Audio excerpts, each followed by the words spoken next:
Inside the Hawkins mansion, the scene of the fire revealed its secrets.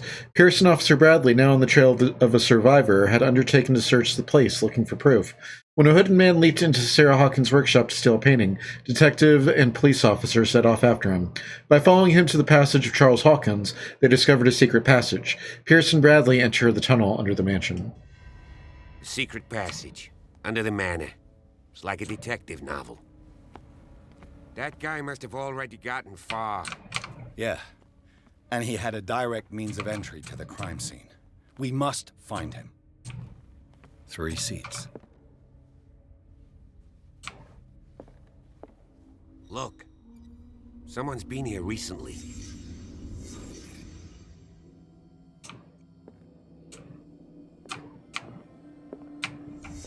Did Charles Hawkins use this place? Who were the others?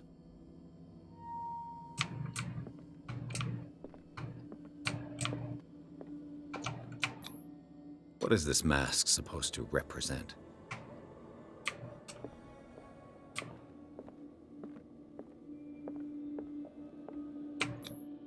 Whatever Charles Hawkins hid here, he didn't want it in his house.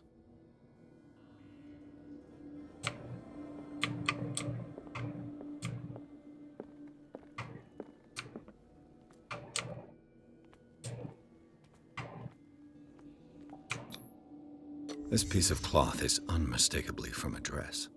Was Sarah Hawkins here?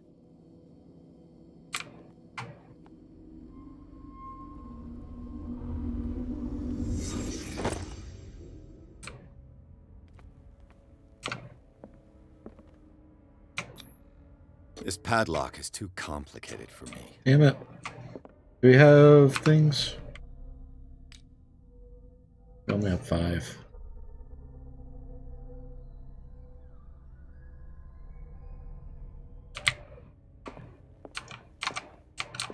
Oh, I love that. That's so cool. A disfigured saint. What does it mean?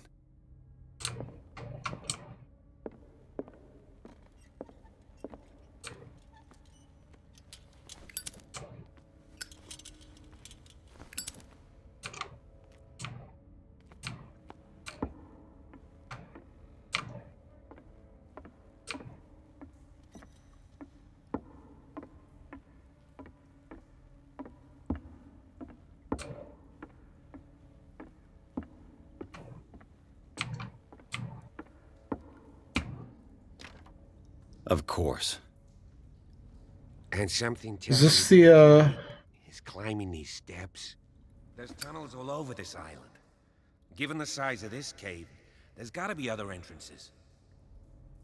The passage continues further down. Might as well start with that. is this I ain't the, gonna squeeze in there.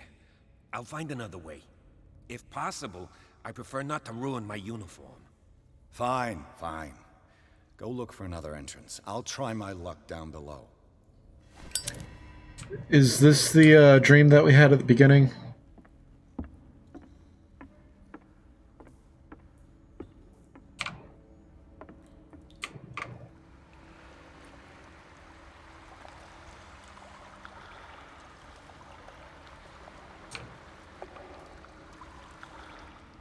Can't go that way.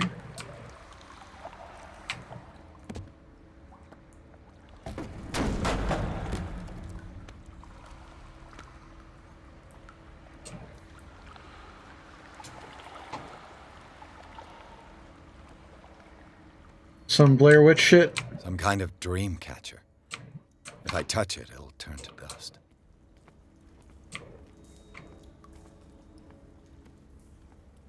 These paintings must be several centuries old.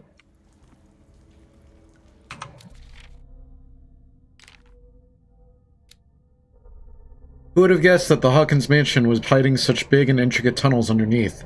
It seemed to be the hideout of a cult of some kind. I can't believe Sarah Simon lived right above such danger without knowing anything.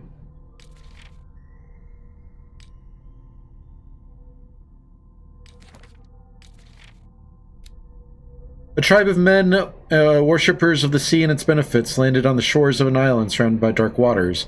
They were discovered by the creature some call the Devourer of Whales.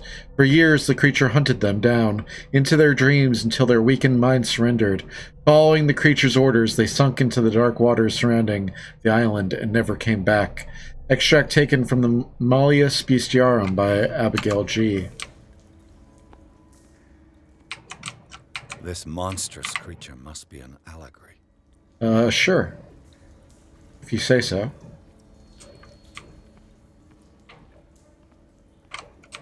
These people lying down. Are they dead? Are they asleep? The legend says it hunted them in their dreams, right? That's so cool.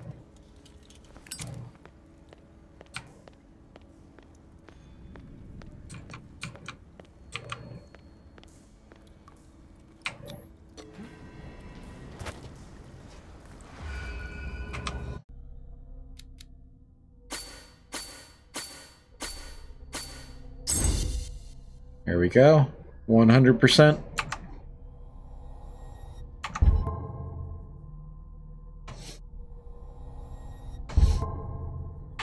There we go.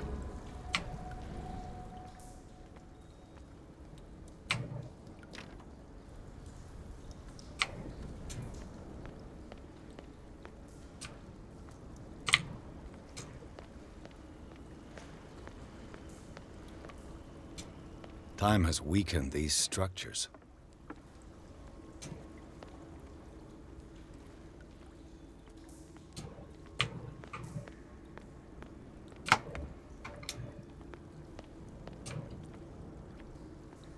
I don't have time to search them all. Okay, then.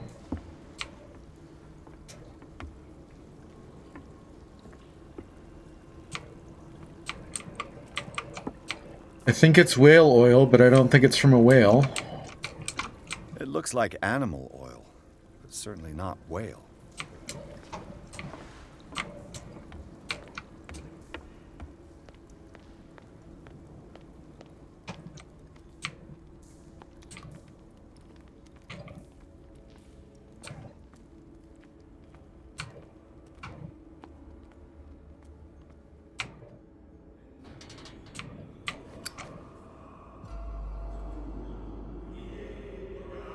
What's going on here?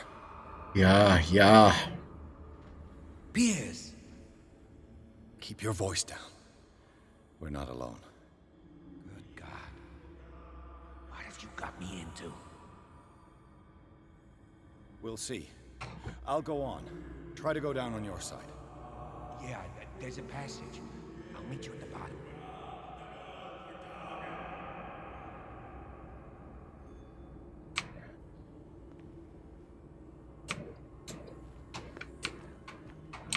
How do I get down from here? Oh.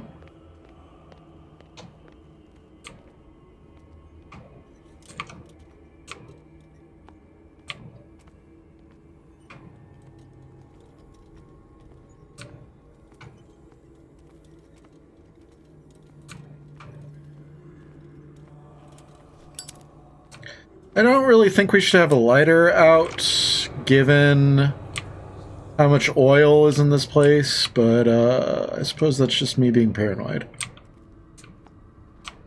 A mass grave. A table for sacrifice?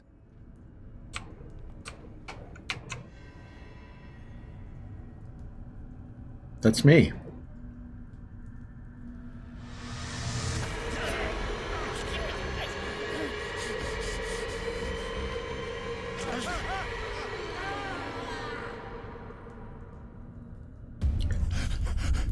That's not actually how bodies fall. I got it.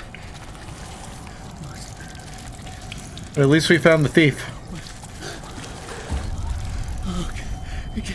I can't breathe. What? Some situations and encounters will make you panic. Flee the place as fast as you possibly can. No, damn it! I must find a way out of here.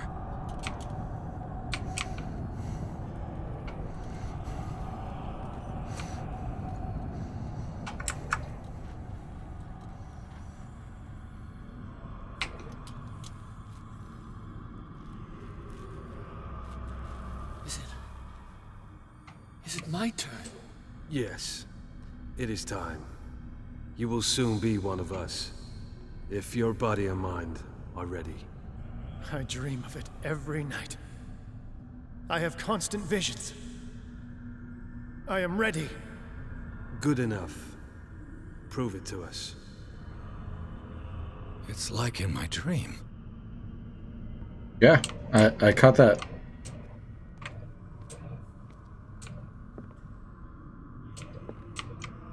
It seems to have been used recently. Oh, that's different than mine. Probably some sort of ritual. Where's my Cthulhu dagger? Mine is curvier. I found this dagger in the tunnels under the Hawkins Manor. Its owner left it behind when he went with the other hidden man.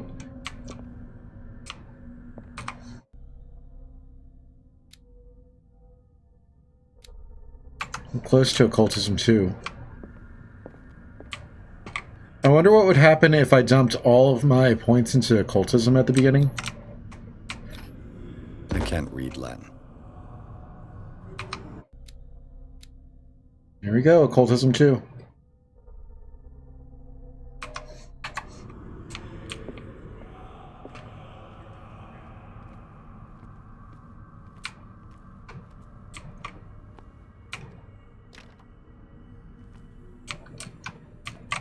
Alright.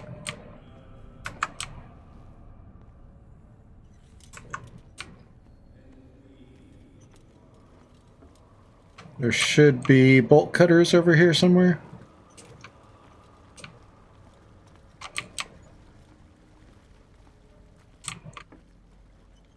No.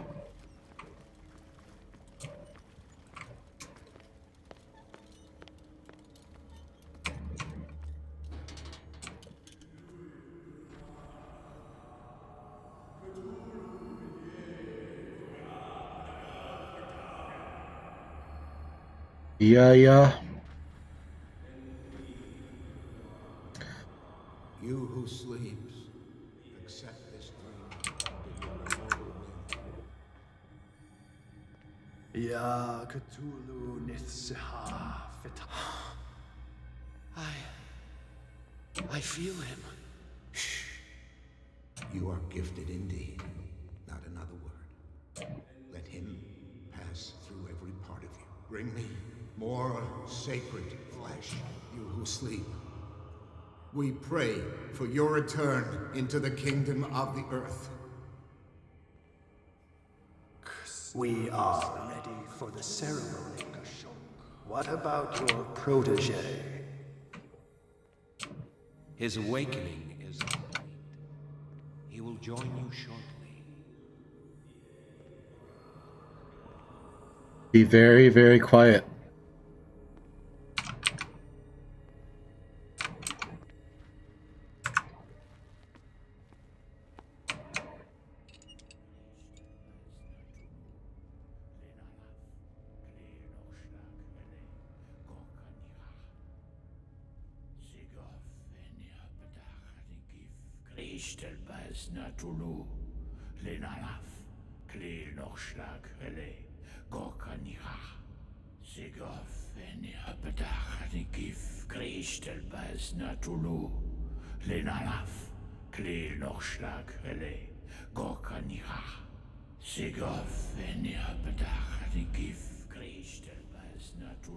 Bradley, what are you doing here? I saw two odd-looking guys coming down. Seemed up to no good. What in the world is this? An intruder! Oh, shit! Don't move! Police! Don't move!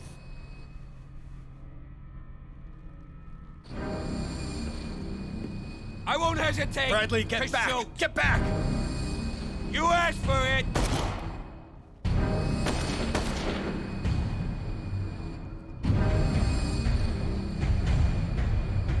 Charles, you shouldn't have seen this. Ah!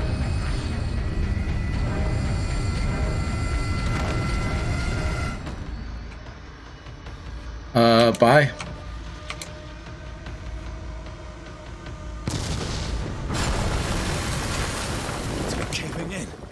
need to get out of here.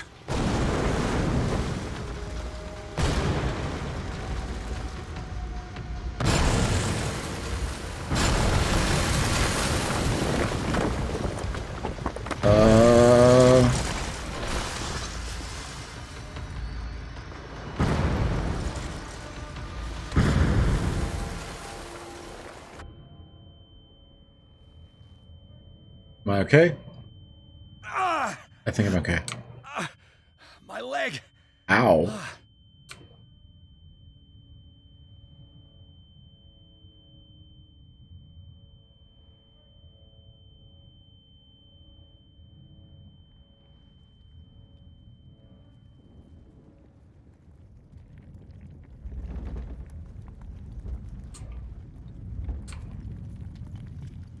Up we go.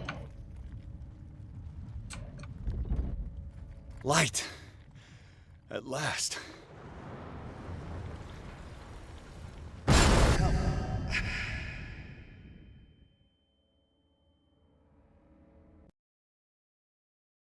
Chapter 5, Riverside Institute. Pierce and Officer Bradley followed the intruder to the secret meeting place of a cult, set in a network of underground caves right under the Hawkins Manor. They witnessed a strange ceremony led by Charles Hawkins, very much alive. Bradley tried to arrest him, but Hawkins, whose body displayed various mutations, disemboweled the police officer. As he tried to escape from him, Pierce found himself prisoner of a rockfall. Rushed to the Riverside Institute, he is in a critical state.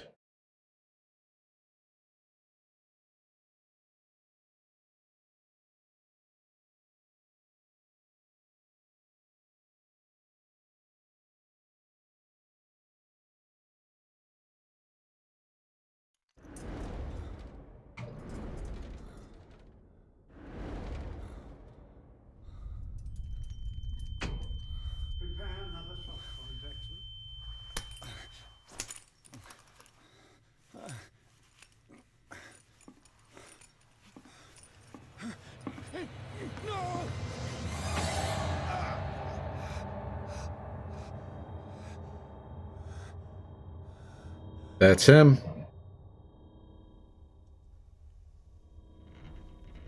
He's having a seizure. He will survive. Strong subject. I don't like the way he said that. There,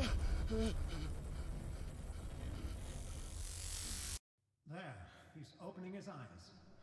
You saved him, Fuller. I can't get up.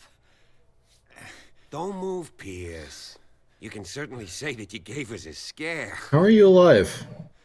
What did you do to me? Undo these straps! Whoa, go easy, my friend. You were dead. He killed you. Are you sure he's better? He was dead. Me too, we were dead. What are you doing? I'm sorry, my friend. What? No!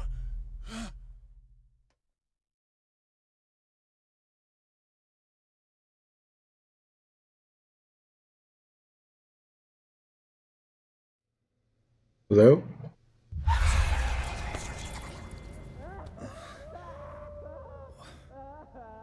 What happened to me? Where am I?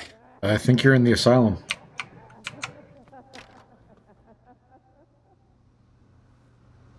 Mr. Sanders, you have to come with us. No, please. I can't leave here. You've got no choice, Sanders, and neither do we. No, you don't understand. If I go out, he'll see me. Sanders was the one that Sarah made the painting for. Please. I don't want him to find me. He appears to have gone John Carpenter's Mouth of Madness on us.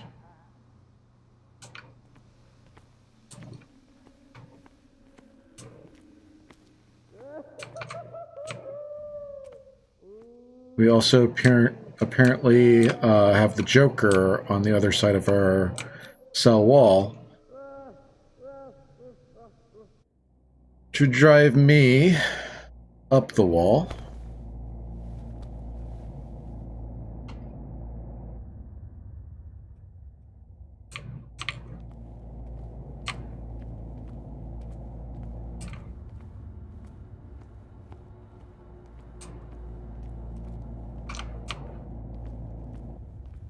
Nothing.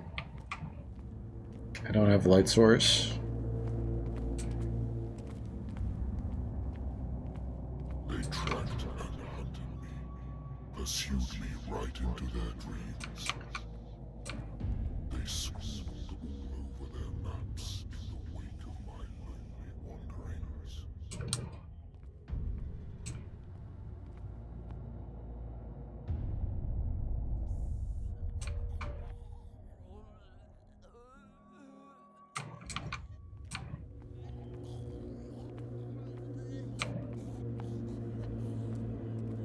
No sea is dark enough to hide the color of my blood. No wind strong enough to scatter my dreams.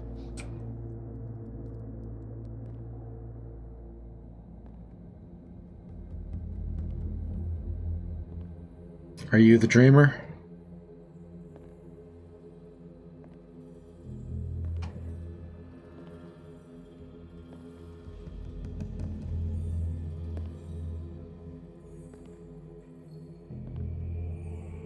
When the last of them rises up, you will choose. I will not be here to bear witness to it, because you will have released me. But the earth will resound to your cries, or theirs. Awaken and free me.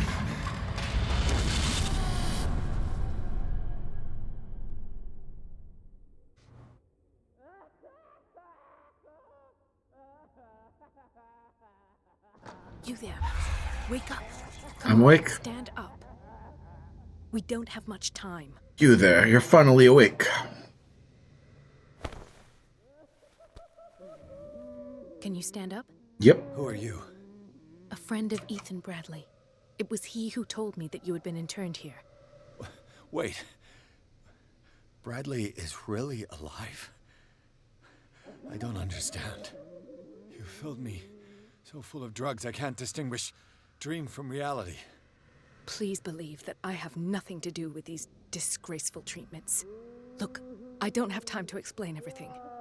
I'm not really supposed to be here. And the same goes for you, according to Ethan. You must leave as soon as possible, and as unobtrusively as possible. I've brought you your clothes. Let me go ahead. We'll meet upstairs. Wait a minute.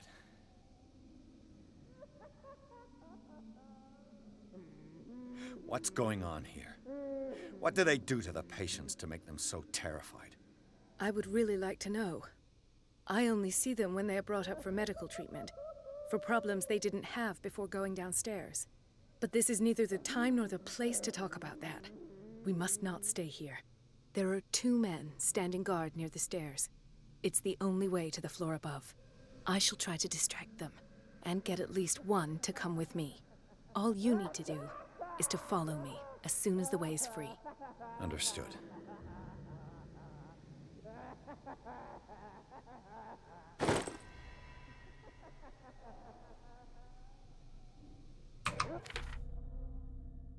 Escape from the asylum.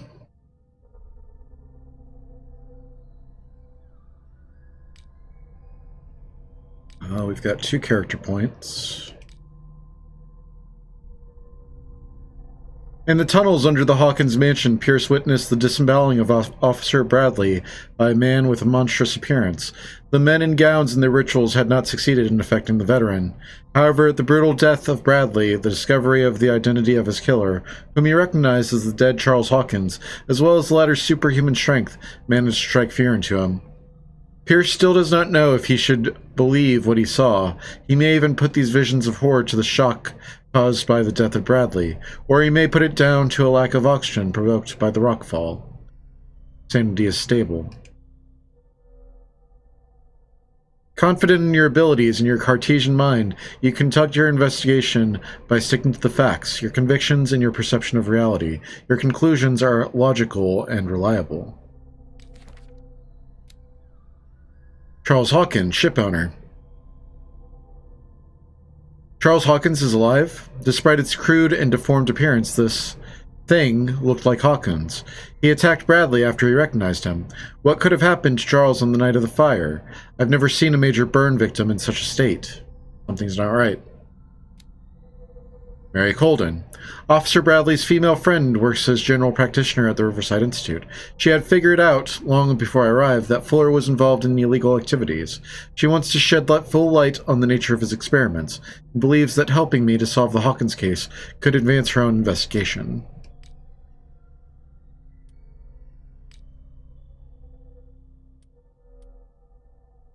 In Old Bible, numerous passages have been overridden or annotated.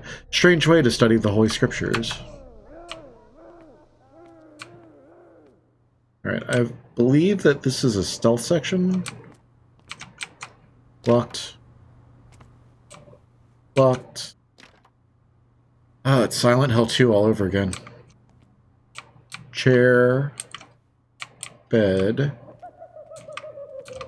What does this mean?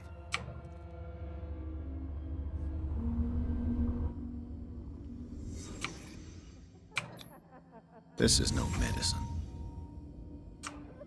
Am I in an asylum? Yes. Sarah. The paintings are cursed. What did he write about the painting?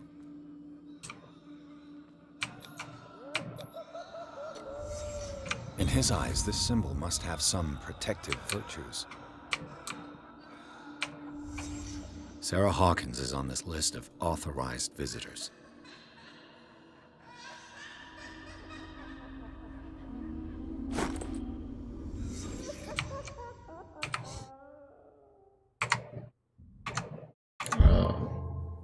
There we go. In the cellars of the Riverside Institute, in one of the cells of the asylum, the same symbol, written in black chalk and repeated over and over again on the padded walls, does make one think. It represents a 5-pointed star with, in the center, what could be a twig, a branch, or a feather. A few cryptic phrases accompany the drawings, but they do not seem to have a logical meaning. There is mention of a look, a portal, and a painting. Finally, the patient's file, which fell when the guard tried to take him out, reveals that he received a visit from Sarah Hawkins.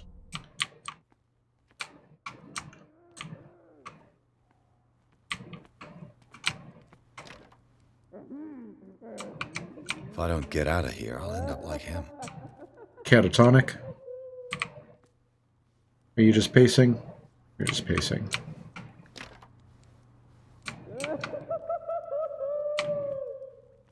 Where am I going? Poor wretch.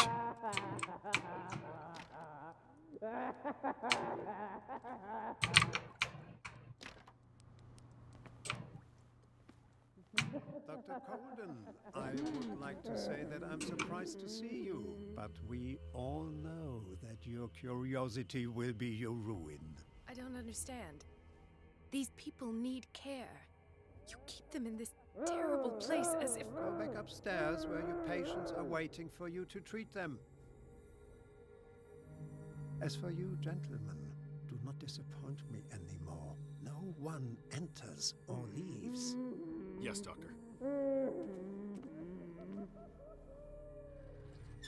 When an enemy suspects your presence, a white marker appears. This marker changes to red if the enemy sees you. Myself.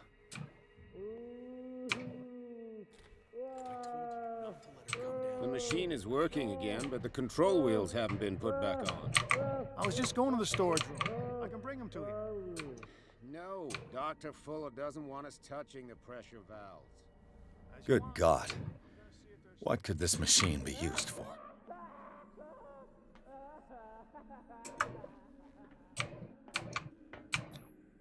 What's the connection between this meat and the electrical installation? Vats of rotten flesh? An elaborate electrical system? Like a dumb pulp novel. Worse and worse. Who are they torturing?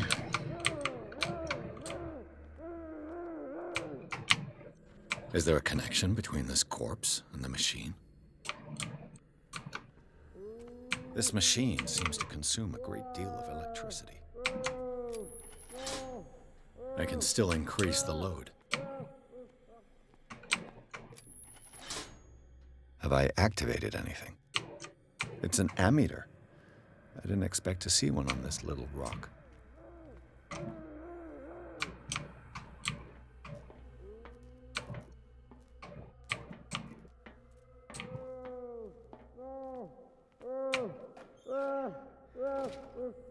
Oh, is this for hiding?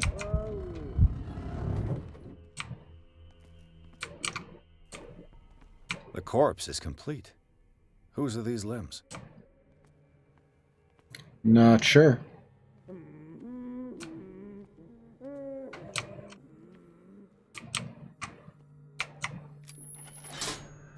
I can still increase the load. Where would I increase the load at? If I wanted to do such a thing. Is there a path back there? Can I get back there? I think I can.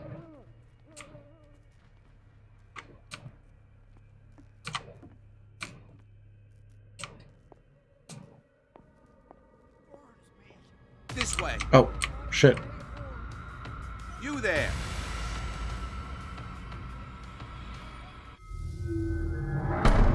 Last checkpoint.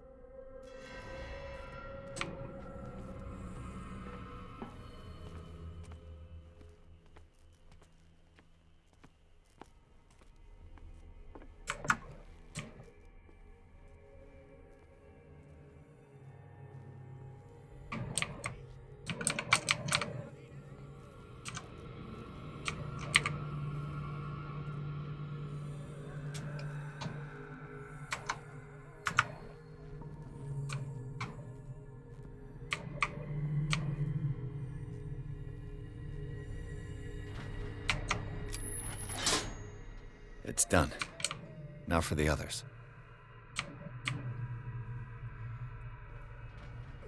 You're not gonna, turn around on me, are you?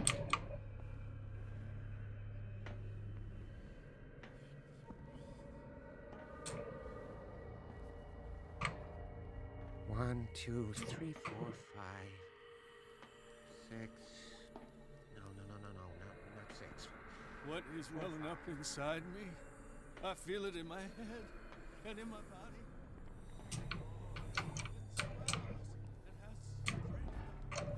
You asleep? You look like you're asleep.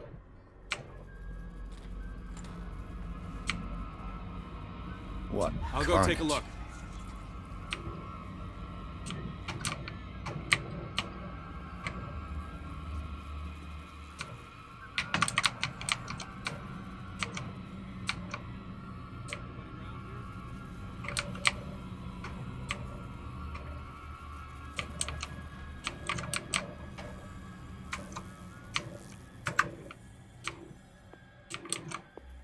Oh my god.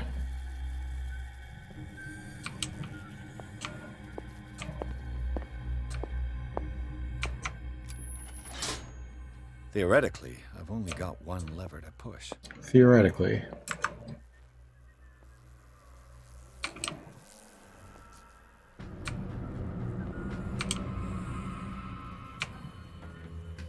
Let's just close that for a few minutes.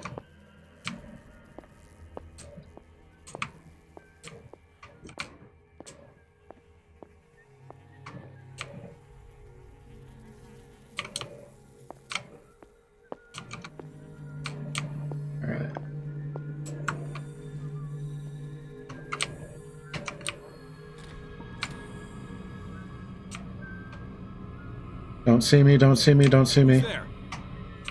Nobody. Nobody's here.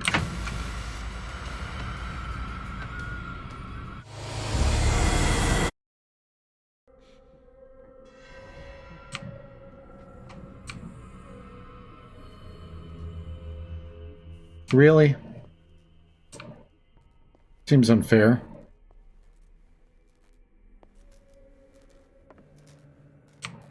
So where would the last one be?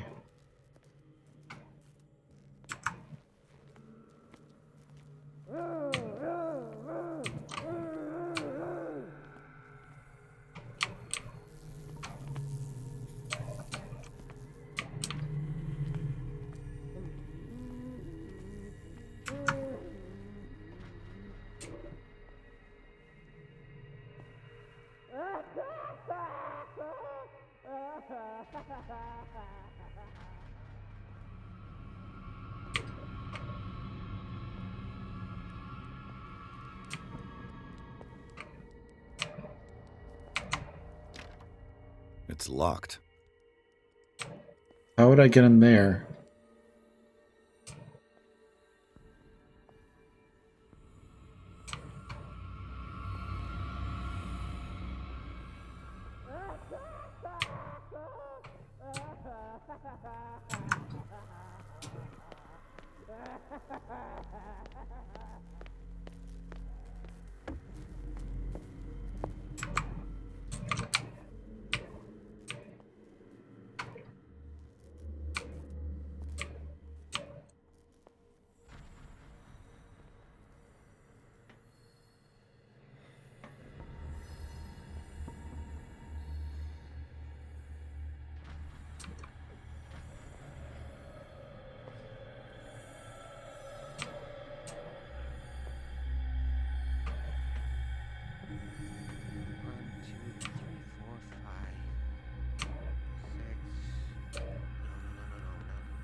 What is welling up inside me? I feel it in my head and in my body. It roars and swells and has leaving behind them only a trail of white nourishing. You. Yeah, you there. Come here. I don't know. What do you want? Sleep. That's all. Sleep? You don't want to leave? No. Have you seen the storm that's brewing? I'm fine here. Except for one problem. You want sleeping pills, right? Yeah. And in exchange, I can make noise. Lots of noise. You'll draw the guards to your cell to allow me to escape. So, you in? Find something to make me sleep, and I'll take care of the guards for you.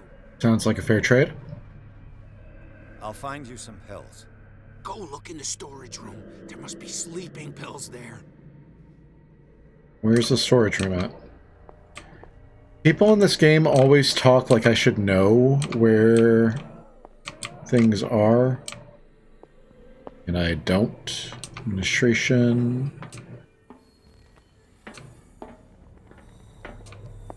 Storage room.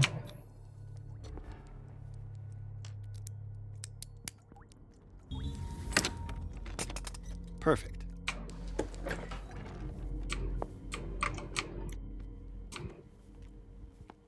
Oh, hi.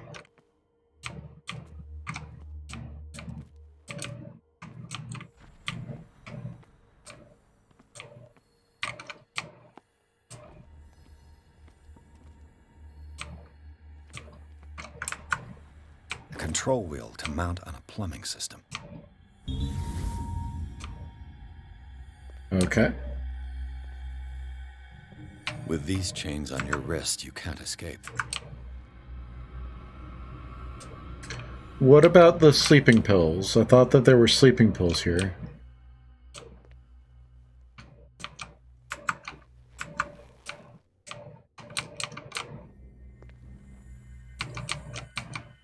Nope.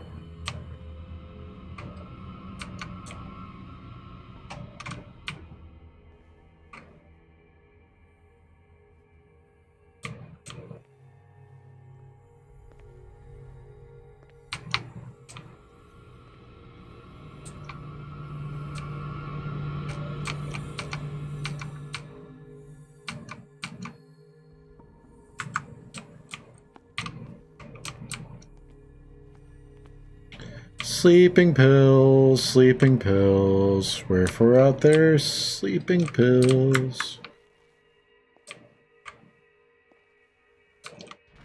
Where do they keep their sleeping pills?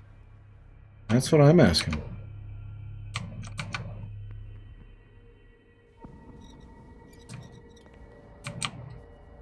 Sleeping pills. Scopolamine, morphine, opium. Nothing but common drugs. Sleeping pills. My new friend's sleeping pills.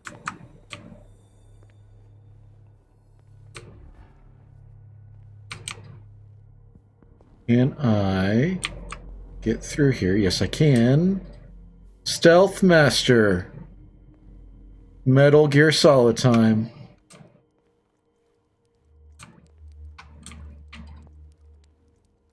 Didn't even need your crappy hiding spots.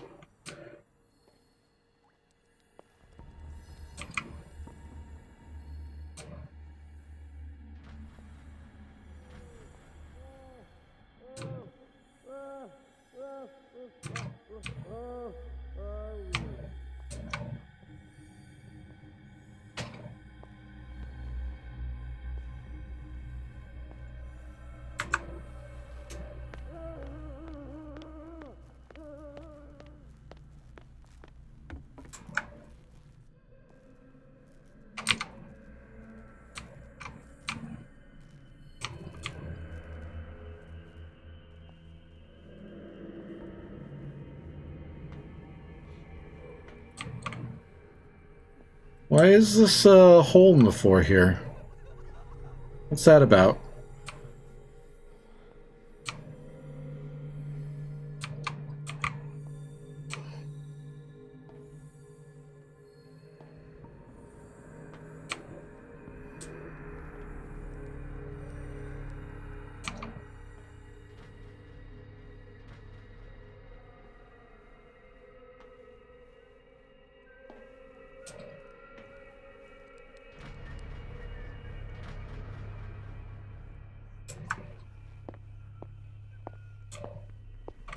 I've got what you want. Show me! There. And remember, they don't come for free. Don't you worry, you'll have your diversion. Go on now, go hide yourself. The crows! They're everywhere! Make them go away! If I walk, I do not stop. If I do not stop, he does not catch me. Get me out! Don't let me sleep in here.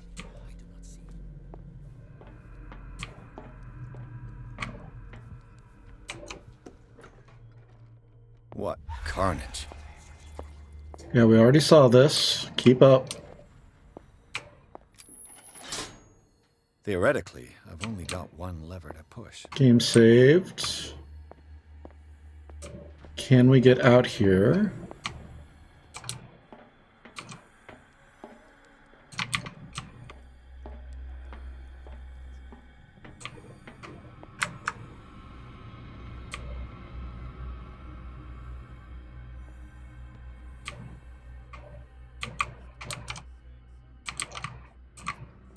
Don't see me.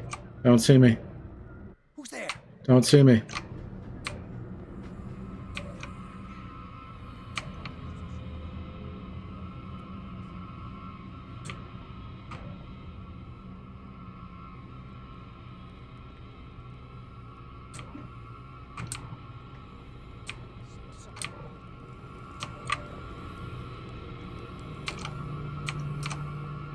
We still have to find out how to get through here. It's locked.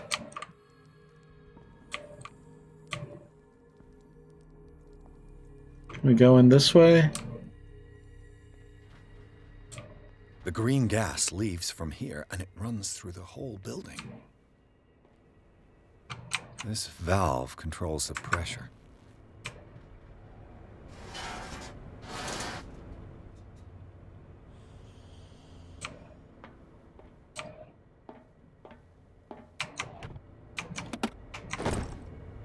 Dr. Fuller, I've repaired your machine as best I can. However, the piping has been damaged, and I fear that gas is escaping. I cannot do any more in such a short time. All I can do is to warn you, if the equipment is put under too much pressure, there's a risk of explosion. Z. Allen, mechanic.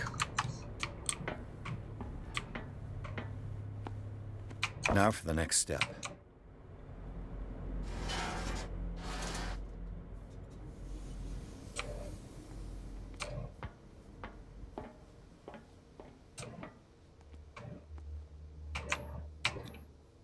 Duct. It's impossible to break this chain with my bare hands.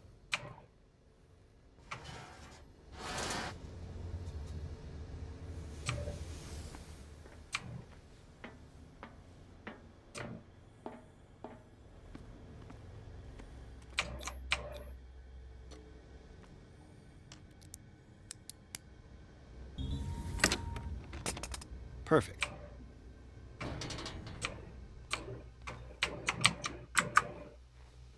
Oh, okay. All the levers are activated.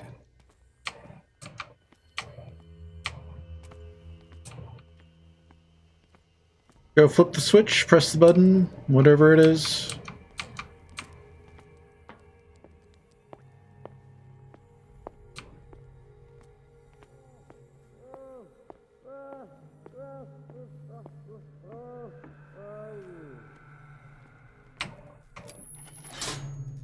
That should draw the attention of the guards.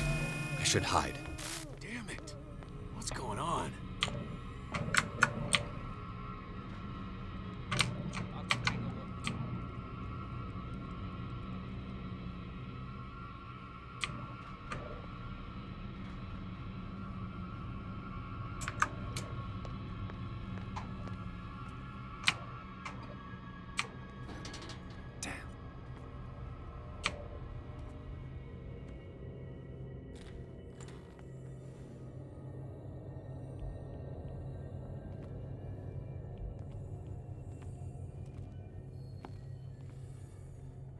How are you doing?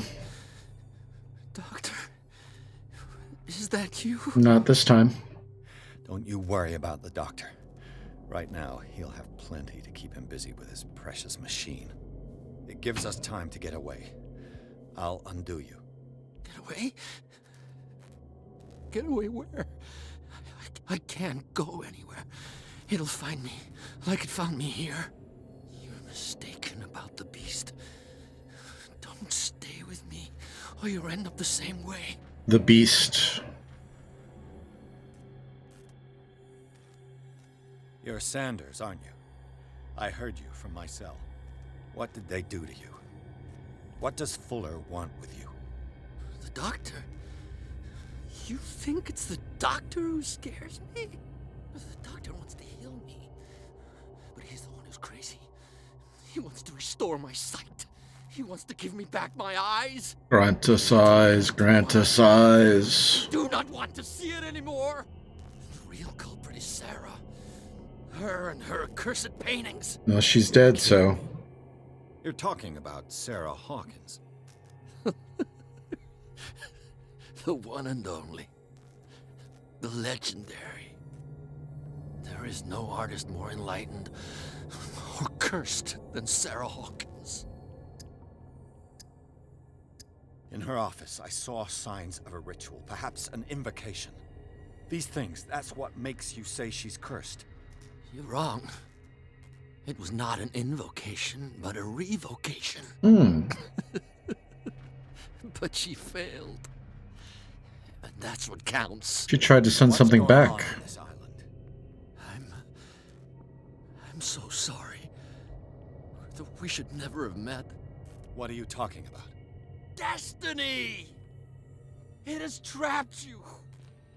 Don't let it see you, or you won't be able to escape it. Don't look at it. That's how it finds you. What finds me? Sarah Hawkins' visitor. The Shambler. Sanders, pull yourself together. Without her, it's no longer possible to save me.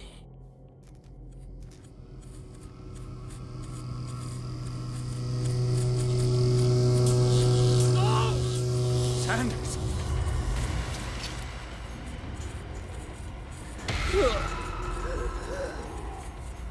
What the hell?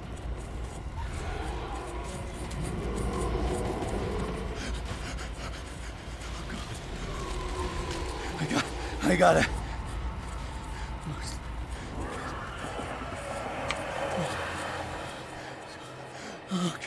Okay. This is insane. What killed him?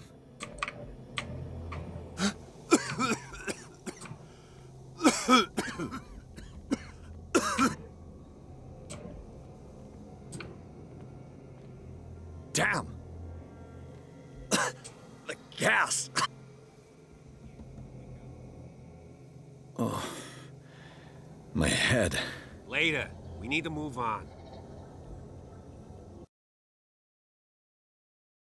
So I don't remember what story the Shamblers are from, but like in the Moons of Madness, where they talk about the creatures that come in at the corners of the reality, and sometimes there are dimensional overlaps, and sometimes those dimensional overlaps have openings. That is what the Shamblers basically are. They come into our reality at corners or from crevices between dimensions. And I don't remember what story they're from. I wish I did. I want to say that there's just one story where they're like hellhounds, basically, that come into our reality, but I can't remember which one. Pierce woke up in an asylum installed in the cellars of the Riverside Institute. He met Dr. Colden, a female friend of Bradley, who helped him to escape. Wandering through the corridors of this place where Dr. Fuller reigned supreme, Pierce was able to talk to a man called Francis Sanders. Before dying in full view of the detective, he accused Sarah Hawkins of being the cause of his torments. Pierce finally left the accursed building, accompanied by Bradley and Colden. The companions in misfortune decide to use the Hawkins mansion as a hideout.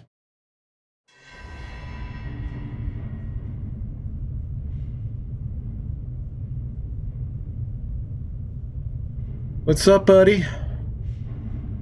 I know that face. I know those eyes. Tell Lynetta I said hey. Who goes there? That nightmare again. I need a drink. Before we do that, we've got 5 completion points available.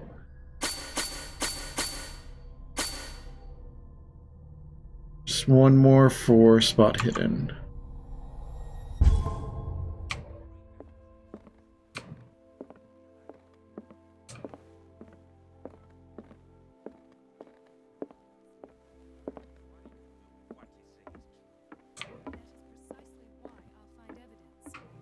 Fine. You're awake, Mr. Pierce. How do you feel? Did I sleep long? The day is only starting. It's fine. I guess I have to actually click on you. How's our fugitive? Dr. Fuller hasn't reported your disappearance to the Force, but that'll come soon. Bradley? Who else would it be? Mr. Pierce, are you all right? You look like you saw a ghost. There are things I can't explain. Tell us. What happened? Can't select that one. I met a Francis Sanders. Do you know him? Of course. He's a patient. Or was. I haven't seen him since Dr. Fuller had him transferred to the basement. He knew Sarah Hawkins, and that's what killed him. What? How did he die? I'm not sure I can explain it. Tell me how Mr. Sanders died. I didn't see what, but something was there with us. Of what do you speak? Sanders said it was Sarah Hawkins' visitor. He spoke of it like a living being. Sarah Hawkins? Have I missed something here? This makes no sense. I don't see how it can help crack the Hawkins case. You really think she's involved? How could she have murdered Mr. Sanders? I don't say she murdered him. Sanders mentioned Mrs. Hawkins just before dying. It's no coincidence. You know, Francis Sanders was a well-known art collector. I guess you can still pay a visit to his wife, Irene Sanders. An art collector, you say? That's probably how they met. If you plan on having dinner at the Sanders household, please spare the widow the tale of her late husband's suffering. Yeah. I don't agree. She deserves the truth. But that truth may be biased. We don't know the bottom of it.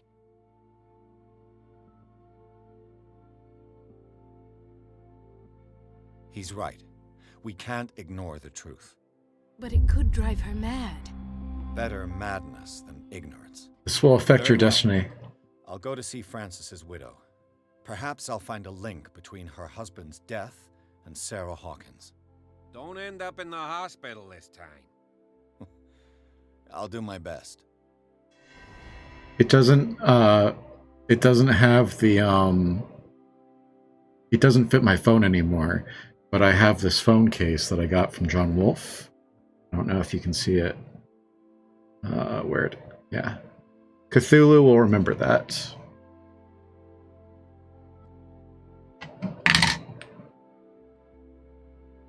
I can't remember if it was based on this game or if it was based on The Sinking City. I think it was based on this game. The other night's events are still confused in my head. Yeah, mine too. Let us go now and learn the truth about what's happening on this island. Let us go now, you and I.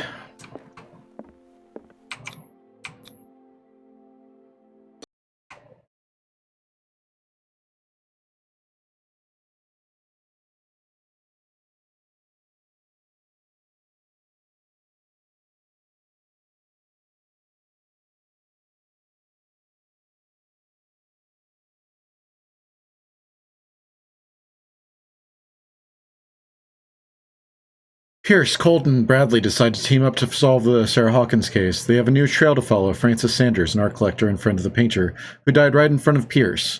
The detective goes to his house in order to speak to his widow about the shambler that the unfortunate man mentioned before he died. What can I do for you, sir? Mrs. Sanders, I'm a private detective. We must talk about your husband and his ties to Sarah Hawkins. Can I come in? You may. However, before we go any further, please know that my husband died yesterday. We're aware. That is precisely what brings me here. Well, well, look who's here. How's it going, Cat Baker?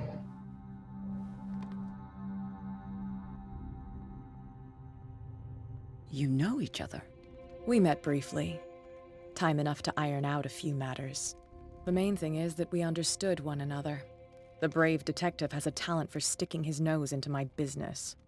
I bump into her every time I'm investigating someone's death. It's true. It's a small island, detective. My island. It's better that it's you bumping into me. You're investigating Francis' death. Why? Who hired you? I spoke to Francis before he died. His story suggests a link to a case I'm working on. Well, since this business has got nothing to do with me, I'll be in your husband's office, Irene. We'll carry on later. Very well, Miss Baker. This way, Mr. Pierce. And do make yourself comfortable. It would seem that you have much to tell me.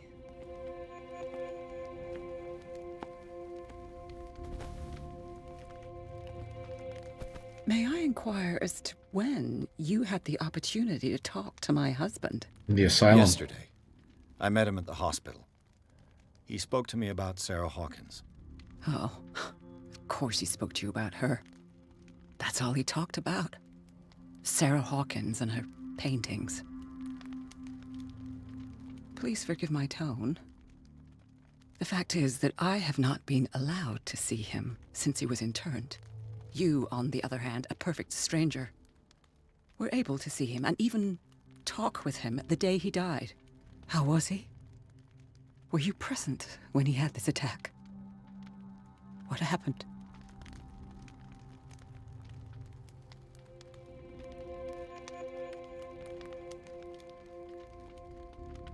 I expected to find you more grief-stricken than this by the death of your husband. I do not like the tone of your allusion, sir. I had long months to weep every tear in my body, and to accept, if not my fate, at least that of my husband. And so I'm sorry to disappoint you if you're expecting more hysteria and grieving widow in my voice. Rest assured, however, my anger is real. Yeah, I need to understand. How could this happen? In a reputed institute?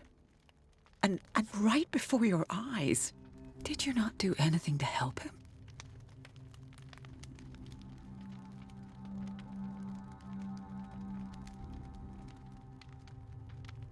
It's terrible what happened to your husband, but I had nothing to do with it. I was injured, and I came across him in the hospital quite by chance. Injured?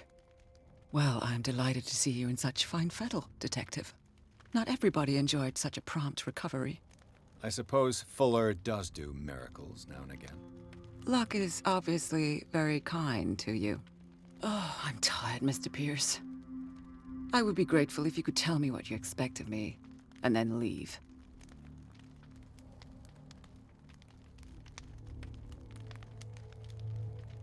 Did your husband talk to you about Sarah Hawkins' visitor?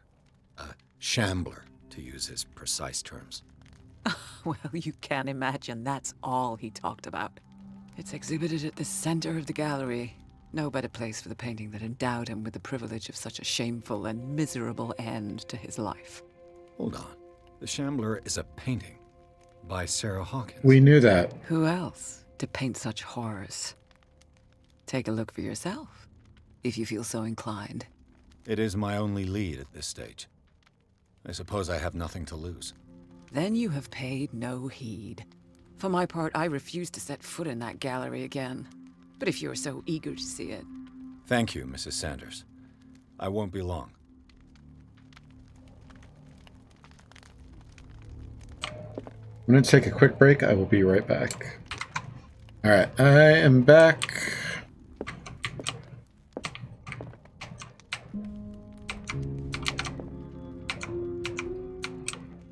Nothing there.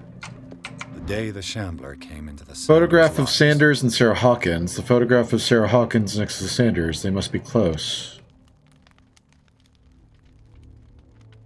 The day the Shambler came into Sanders' lives.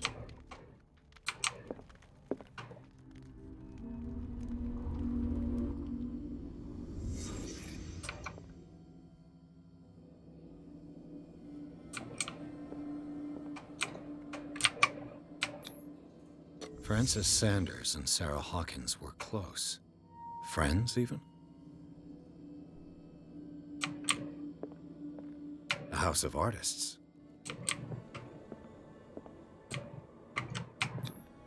Sanders' accession register. He wrote beside the Shambler, "Finally." What did Sarah Hawkins fear so much that she didn't want to sell the painting? He finally won. Was Sanders aware of his imminent doom? I'm sure he was not. She first refused to sell the painting. How did that make her feel? She despises Sarah Hawkins, but it's the painting she truly hates. Why?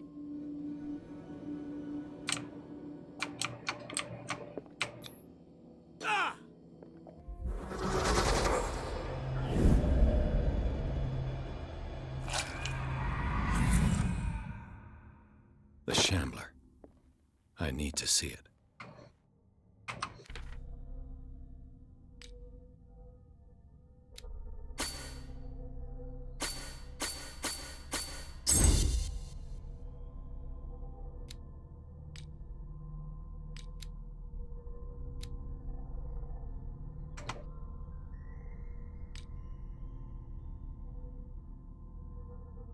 Macabre discovery. Searching through the cellars of the Riverside Institute, Pierce entered a room that he first took for a morgue, but the advanced state of decay of the corpses that lay about the place quickly made him realize that he was wrong. Nothing could justify the presence of such a charnel house in a hospital. The putrid smell and the total absence of respect for human life, as witnessed by this room, profoundly shocked Pierce, costing him some of his sanity. The death of Francis Sanders. The weirdness of Francis Sanders' death went far beyond anything Pierce had ever seen. Lifted off his feet by an invisible force, the poor man's body was carried into the air before being thrown violently against the bars of his hiding place. Pierce, powerless, watched the limbs break and Sanders' body crumple to the ground. During long moments of agony, the detective saw nothing that could explain this event. Weakened by his wounds and the operations he could remember undergoing, Pierce begins to question his ability to tell the difference between reality and nightmares that haunt him. The ordeals you have gone through have left their mark, but you still manage as best you can. You keep your mind busy in order to chase away doubts and painful memories. You still have some way to go. Who knows where your mind could lead you along the paths of insanity? Cross-checking the information given by Francis Sanders and his widow, it is possible to reconstruct the events that led to the internment of Sanders.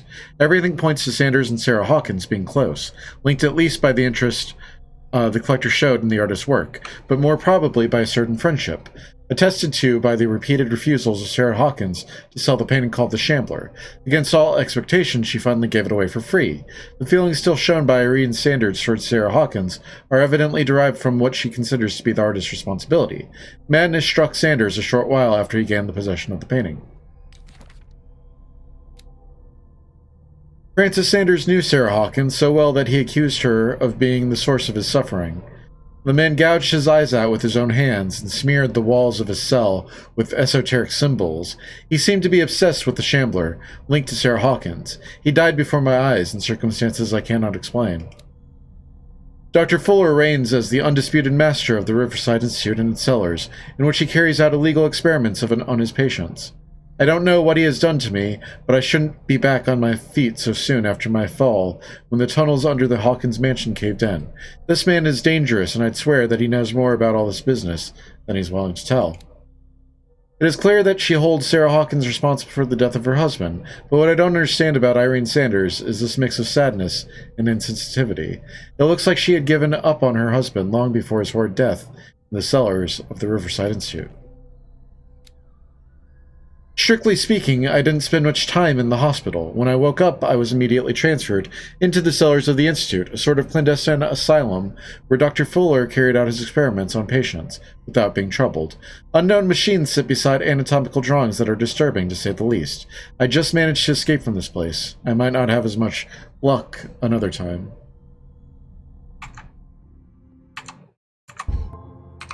Yeah, that's everything.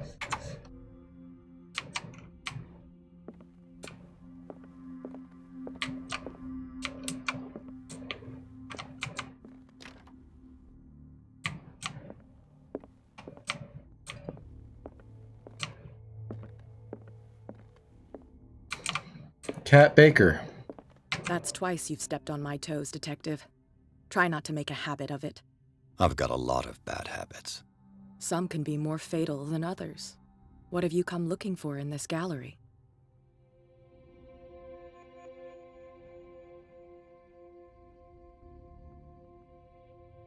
I'm not here to cause trouble, if that's what's worrying you. Worry me? Don't overestimate yourself. If the last beating wasn't enough for you, I can always give it another go. But as long as you keep out of my way, you're free to carry on with your visit. And you? What brings you to the Sanders home? I'm here on business. Irene asked me to liquidate all these paintings.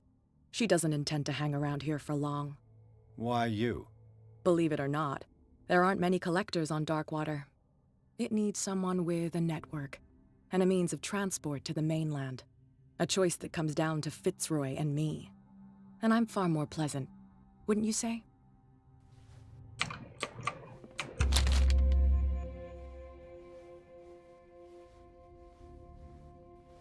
What book is it? Malleus Bestiarum, Volume 2. It is a kind of encyclopedia of monstrous and unknown creatures. I'm beginning to believe that they exist. Cultism progression. I don't want to force that open. An old diary. The volume spends time on Reverend Wickwood's community. His wife expresses her worries about the strange dreams that the Reverend's congregation are having since their arrival on the island. Some members of the community, her husband included, began to speak of their vision as a messenger sent by God. She is scared that they will suffer the same fate as the lost tribe. Strange. For months, Sarah Hawkins refused to part with her painting, to finally give it away for nothing. Dear Francis, I beg you to give up all hopes of ever owning this accursed painting. If our friendship has any meaning for you, please spare me the weight of my guilt. I cannot be the architect of your fall. I beg you, my dear friend, forget the Shambler. Your friend, Sarah Hawkins. A strange Amerindian pendant. An ancient amulet, probably Amerindian. I wonder what its purpose could be.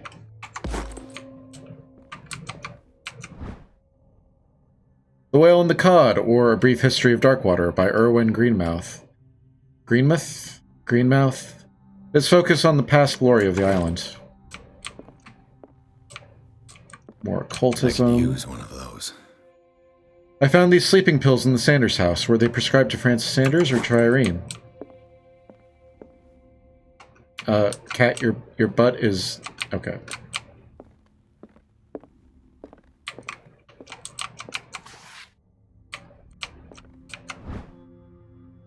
Dissertation on an anatomical question. It is the work of a student in book form. Although the observations are relevant, they lack the expertise of an experienced physician. However, the questions asked allow us to imagine new ways of exploring human anatomy.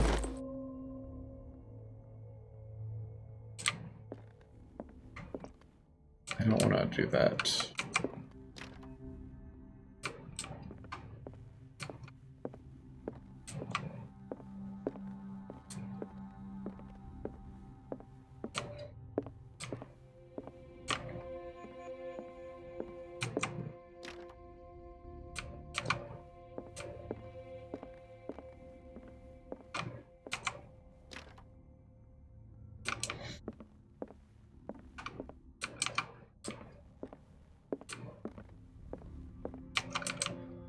Guess that's the way out.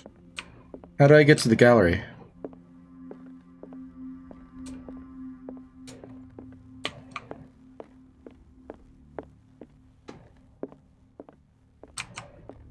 I thought I tried that already, yeah.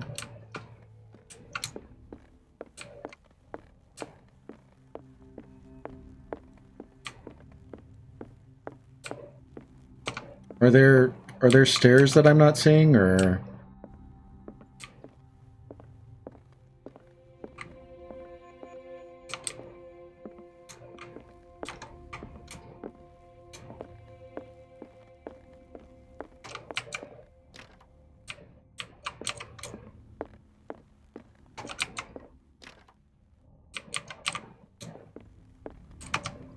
Let's see what this cylinder has to say once it's inserted in a phonograph.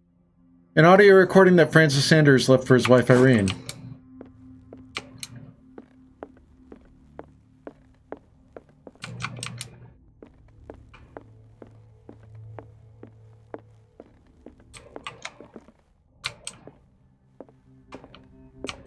Hello? Irene, I made a mistake. I fear that it might be too late for me. Nobody should enter, except to burn everything. I never had the courage. Pay somebody to do it. He's inside my head. I see him behind my eyelids each time I shut my eyes.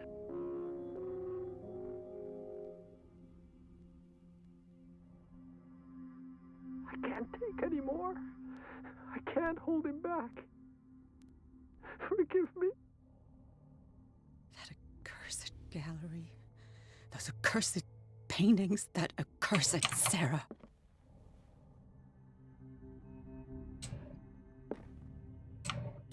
So how do I get to the gallery?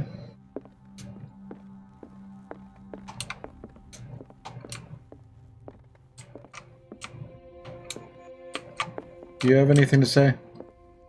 Not now, sweetheart. I'd like to read this without some snoop looking over my shoulder. Okay. Yes, let's try the box. No, I don't want to do that.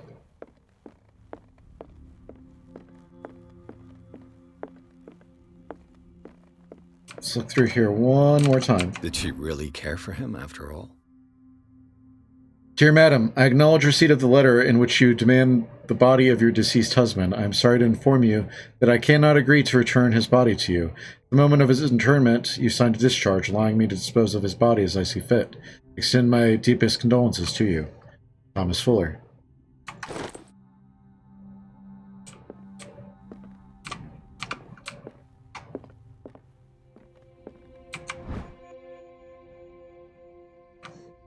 The second volume in the series covers everything from gas gangrene to trench nephritis. In addition to a precise and detailed study, the book presents some avant-garde theories. The incredible complexity of this book reserves it for medical experts.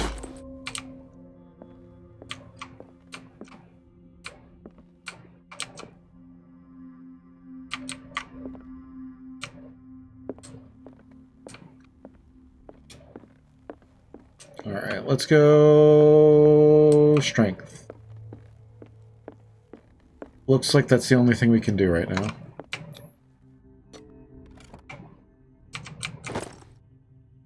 Key to the Sanders Gallery.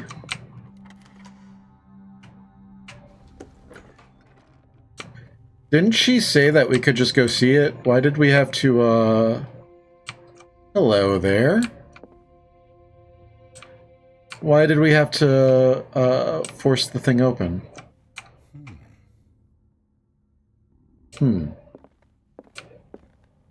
These artifacts date from pre-Columbian times. Pre-Columbian. That's a hiding spot. I vaguely remember this section being frustrating, but I don't remember why.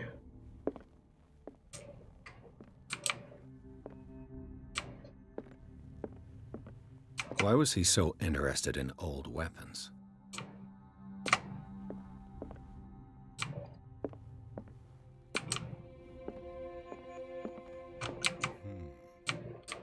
There's something I need from here. The man transformed an entire wing of his manor into an art gallery.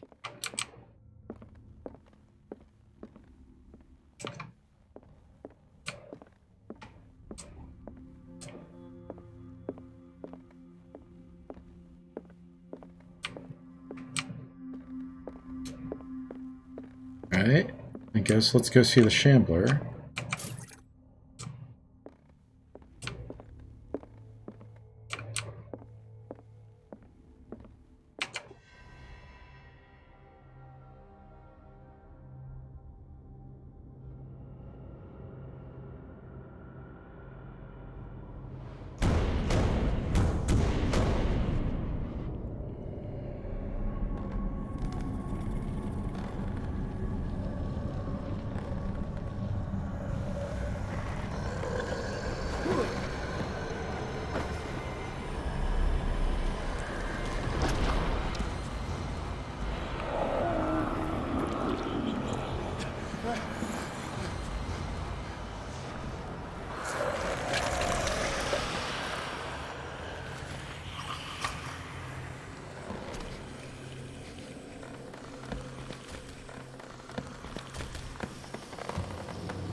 What the hell was that?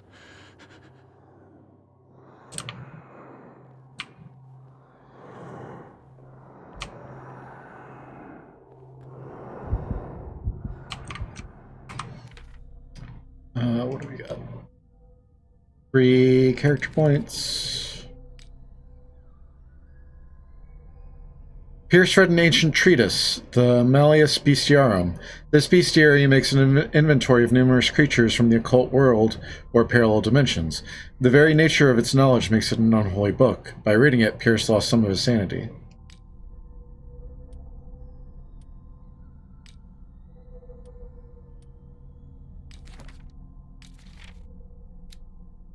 Dimensional Shambler. The Dimensional Shambler comes from a dark and inhospitable dimension, where the rarity of food sources keeps it in a state of permanent starvation.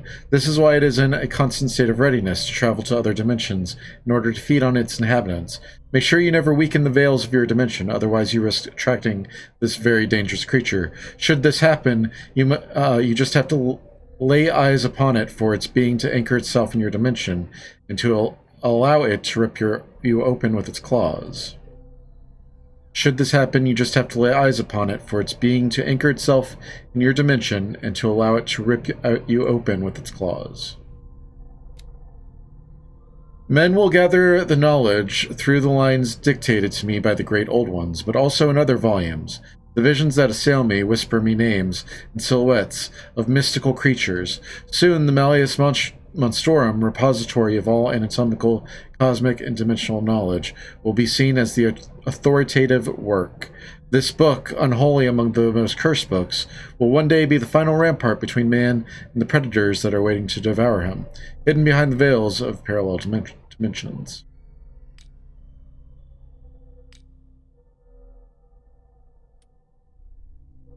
Bestiarum.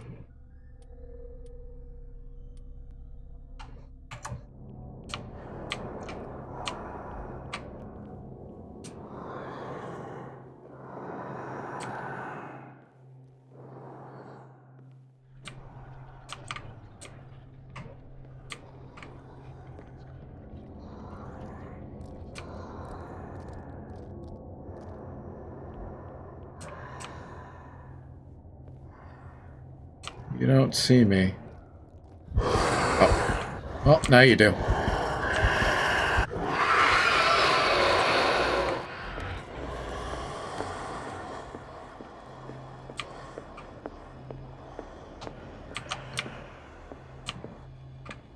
Luckily, it seems pretty dumb. Damn. Maybe I can use this dagger.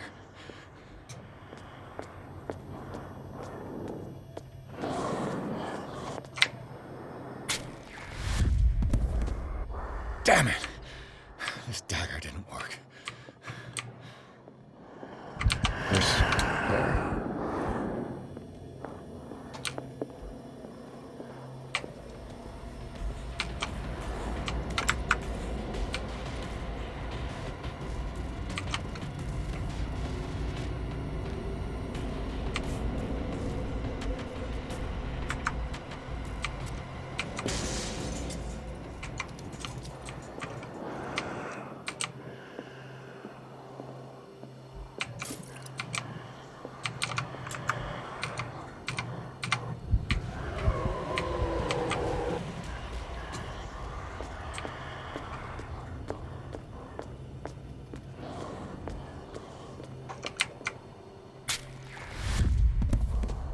I think this might be why it was frustrating. A specific dagger.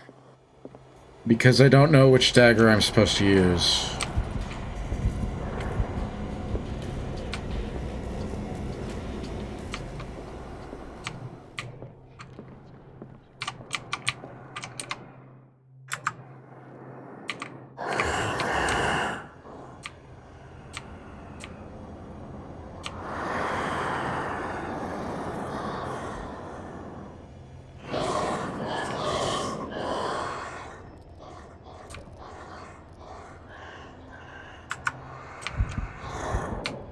Does it see me?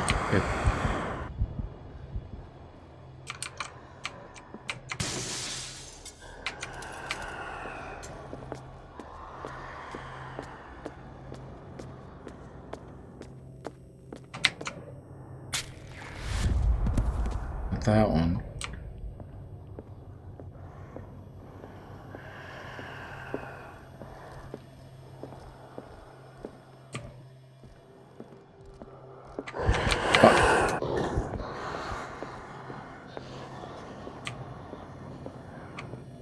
Thought it was gone.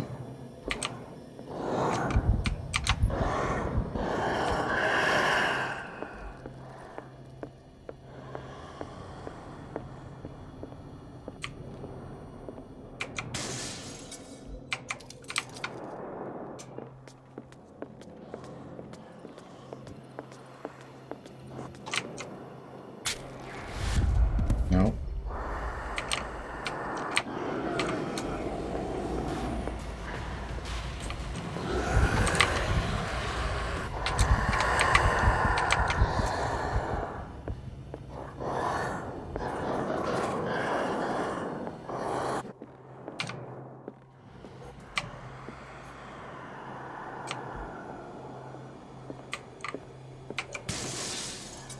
I don't think it's that one.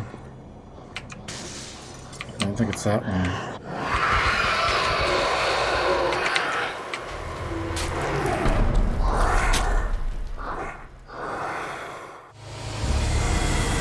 It got me.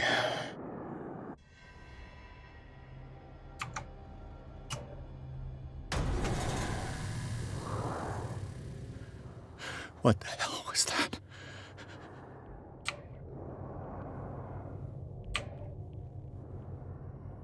I wish I knew which dagger to use. That would make this a bit easier.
Go away. Go away.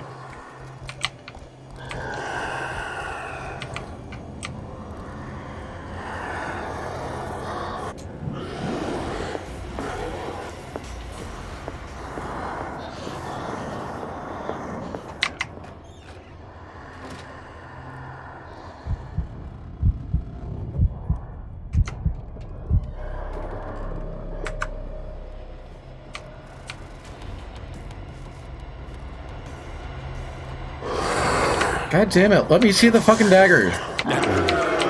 What's this dagger?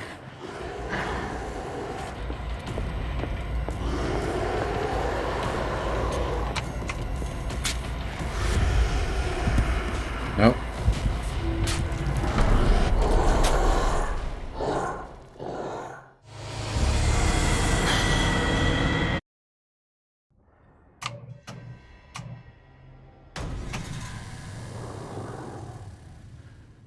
What the hell was that?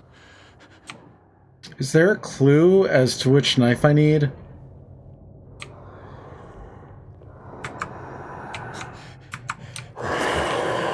This painting. Is this dagger part of Sanders' collection, or was he seeking to acquire it? Far from possessing the talents of Sarah Hawkins, Sanders drew a dagger with the tortured form drawn to the smallest detail.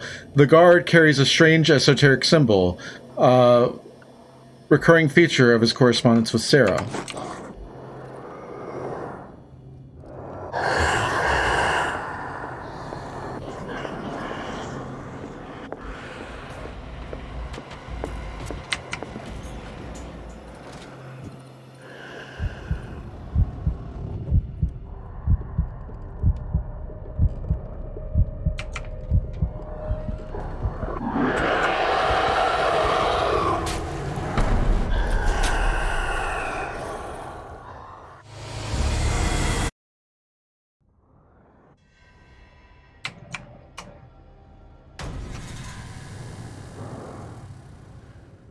What the hell was that?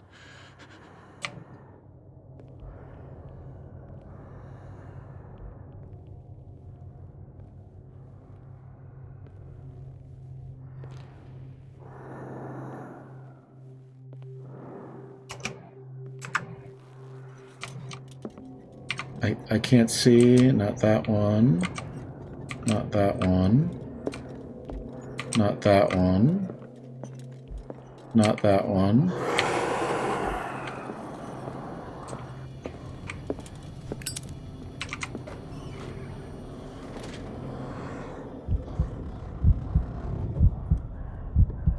The problem with having the noise and the heartbeat is that quite often I can't hear where the monster is. You go away, sir. Can you go away?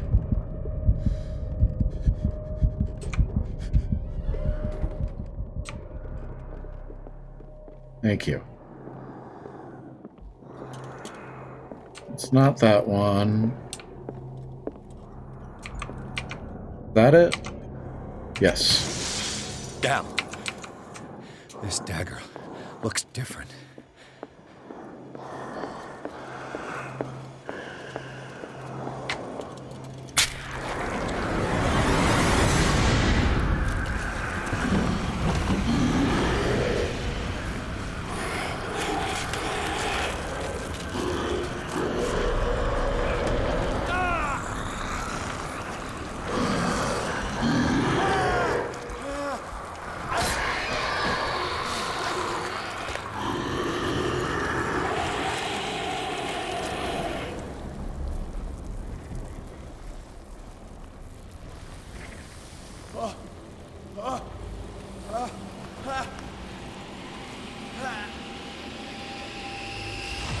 What's the matter with you?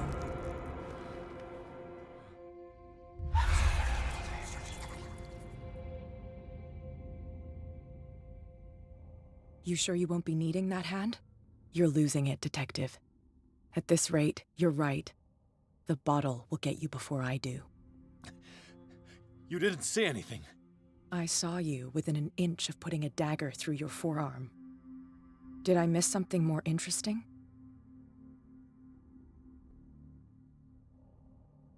I was attacked by a creature. I pushed it back, I think. I think so too. I ran, screamed, broke a pane of glass. You were in the next room and you didn't hear a thing. If I hadn't heard a thing, I'd still be in the other room. The door was blocked. I got in as soon as I could. I like to look after my goods. You mean me? Don't flatter yourself, sweetheart. I'm talking about the contents of this gallery. And by the way, where do you think you're going with that dagger? It saved my life. It's an extraordinary dagger. You should talk to Algernon Drake. He's an antique dealer here on Darkwater. He'll tell you all about it. From what I saw in the ledgers, it was him who sold it to Sanders.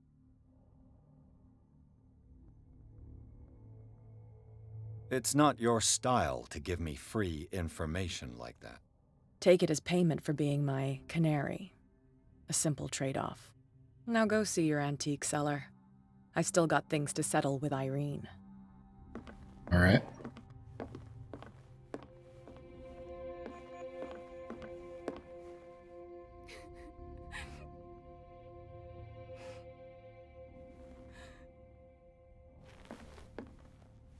Irene.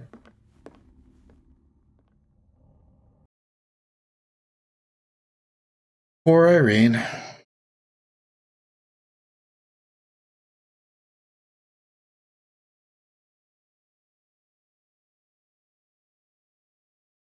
The Chandler turned out to be much more than an artwork painting by Sarah Hawkins, as a huge creature came out of the painting to attack Pierce. After a hard fight, the detective managed to send it back into the painting. He later discovered that the dagger he used to repel the creature had been sold to Sanders by a man named Algernon Drake, owner of the Nameless bookstore. Pierce decides to pay the library a visit.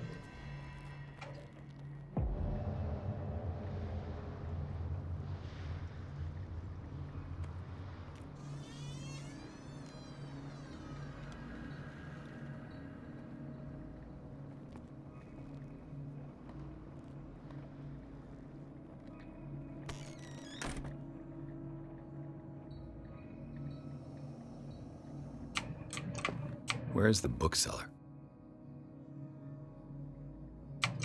Freud's The Interpretation of Dreams. It's the work that laid the foundations of psychoanalysis at the beginning of this century. Medicine. An old diary. The pastor declared himself to be the prophet. He renounced God and worshipped a strange pagan entity with a monstrous appearance. His wife tried to reason with her husband, but in vain. He was convinced that he must listen to this voice in his head, because it holds the truth.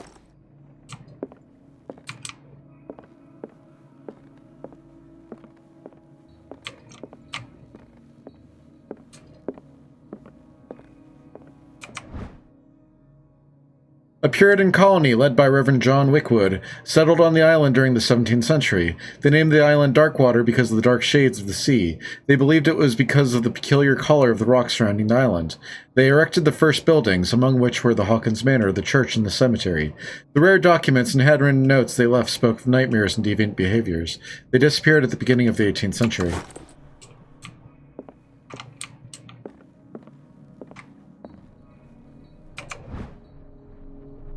Even a few years back, it was possible for a single practitioner to know all the medical knowledge of his time. This book, which concludes the series, shows that this is now virtually impossible.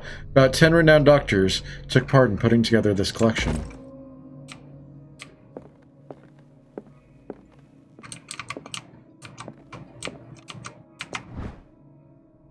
As precise and illustrated with as much detail as the first volume, this book focuses on healing surgery specific to malformations and motor disorders. We only have 3.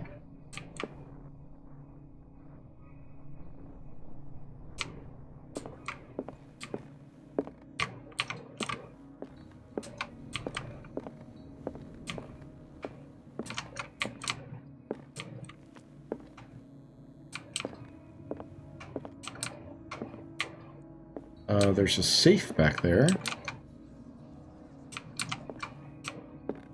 What a strange amulet. I have a feeling I'd better not touch it. A strange amulet. The pendant is in the shape of a large dog. I don't know what it represents. I might find out more by searching the bookstore. More occultism. Handbook and on anatomy and dissection. The least that can be said about this book is that its title is well conceived. The illustrations of human anatomy and dissection methods presented are illustrated in great detail. You have to have a strong heart or the detachment proper to a doctor to consult these pages.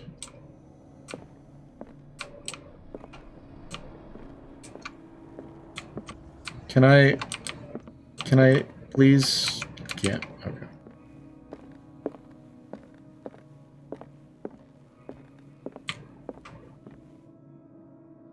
What happened here? What do you mean?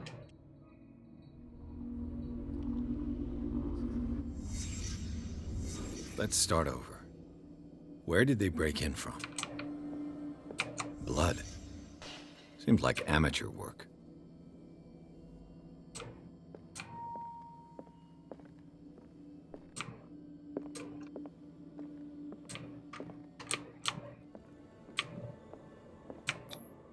This burglar seems to be rather clumsy.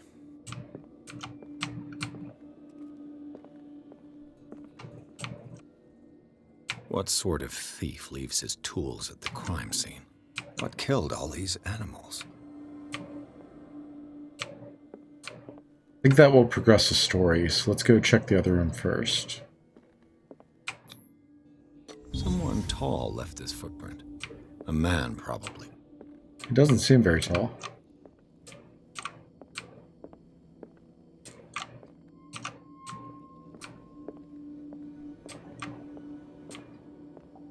Nothing back here. Nothing over here. What happened that made the burglar flee before finishing his work?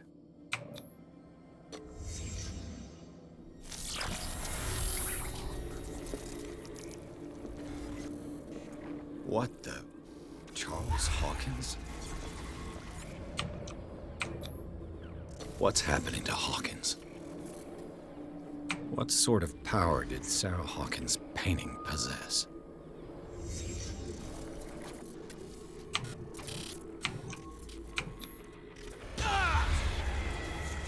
Sarah Hawkins helped hide something in this safe.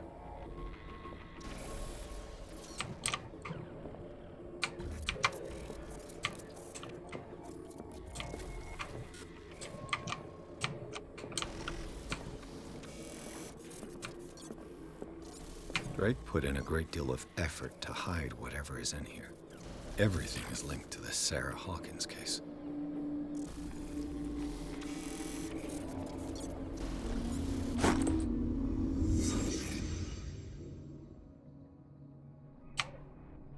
Okay.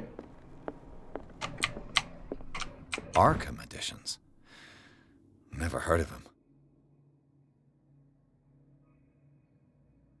A collection of essays on American folklore and urban legends, written by Albert Wilmarth, professor at Miskatonic University. This volume is part of the Arkham Anthology, a luxurious collection of treatises and works on esotericism and the supernatural.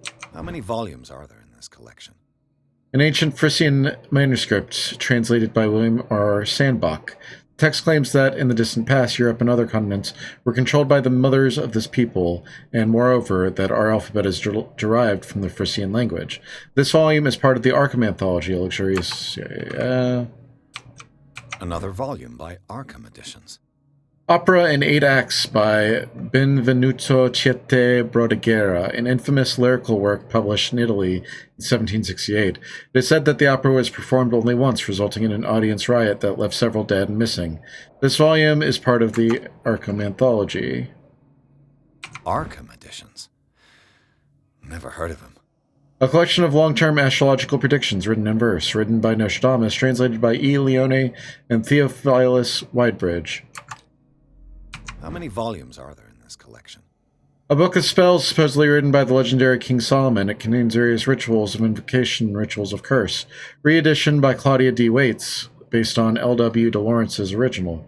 This volume is part of the Arkham Anthology. Another volume by Arkham Editions. Written by Hermes Trismegistus, translated and edited by Nathaniel M. Coppelius. This collection of texts on different beliefs was written by a legendary philosopher. It includes a translation of the Emerald Tablet, a popular text among 16th century alchemists. Are there more books now? There are more books now. Calendars that Drake tried to hide. I should perhaps listen to them. The Book of Zion is the foundational work behind Helena Blavatsky's Theosophical Movement. Its followers place truth on the same footing as a religion. These Tibetan writings are at the origin of the esoteric movement founded by Helena Blavatsky at the end of the 19th century. The creator of Theosophy would have drawn extensively on the text of this work, but no one has ever been able to consult them. I thought they didn't exist. This book, discovered in the Nameless Bookstore on Darkwater, could be as much a fake as irrefutable proof of Blavatsky's sincerity.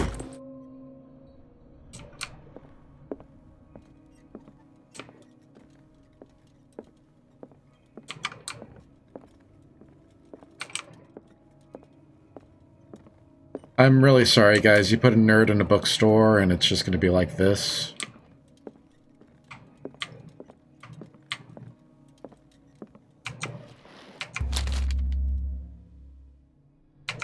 No.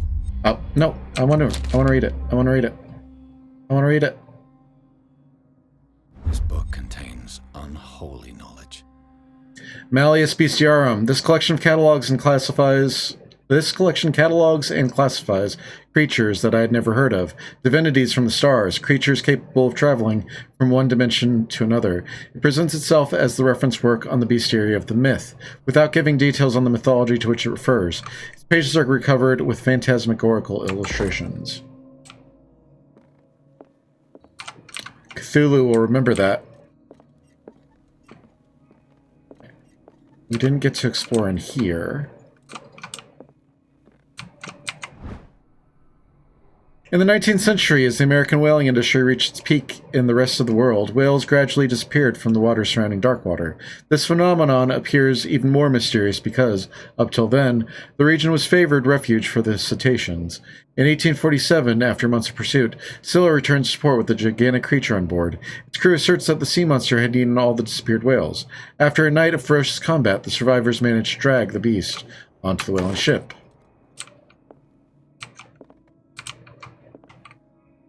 Things are not looking good. No, they are not.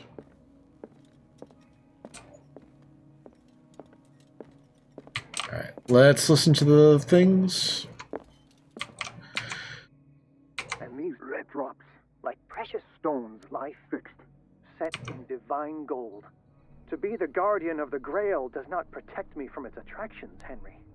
And I do confess it. I am willing to pay to know its secrets. I finally understood that we were only pieces on the chessboard of the gods. Let those of us who are still standing protect our White Queen from their dark soldiers. I see our number dwindling, and my will strengthens as my apprehension grows. We shall refuse to be the playthings of destiny. Dear friend, I thank you again for the anthology of the works of Arkham editions that you sent me. Volume 9, Azathoth and Other Horrors, seemed particularly relevant to my research. I never tire of browsing through them.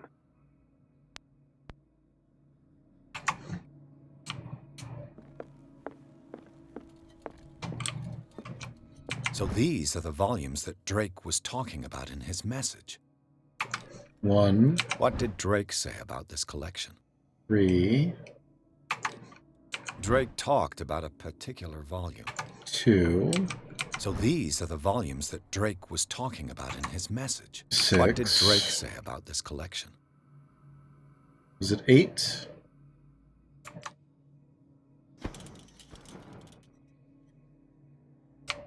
9. Drake talked about a particular volume. Collection of poems by Edward Pickman Derby, also known as the Nightmare Lyrics. This collection of poems was sensationally received when first published in 1908. Derby was only 18 years old. This volume is part of the Arkham anthology. So these are the volumes that Drake was talking about in his message.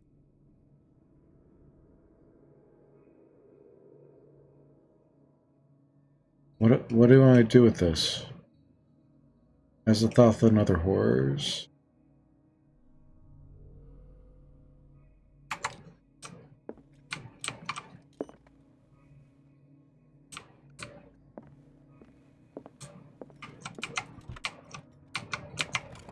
Is everyone on this island taking sleeping pills? Probably. What link did he find between Charles Hawkins and an old amulet? Key of Relayophiles. This key, that bears the Elder Sign, is the only one able to protect your psyche. It is in the form of a cylindrical medallion hanging at the end of a heavy chain. Hundreds of years ago, the star and the branch whose purpose it is to push back the forces of the great old ones were engraved at its center. Everything points to it being Charles Hawkins that tore it from its last owner, an Egyptian antique dealer. In press cuttings that mention the misdemeanor, the date of the robbery coincides with the last of Hawkins' trips to Cairo. It remains to be seen whether he knows the true purpose of the artifact. Try to find it.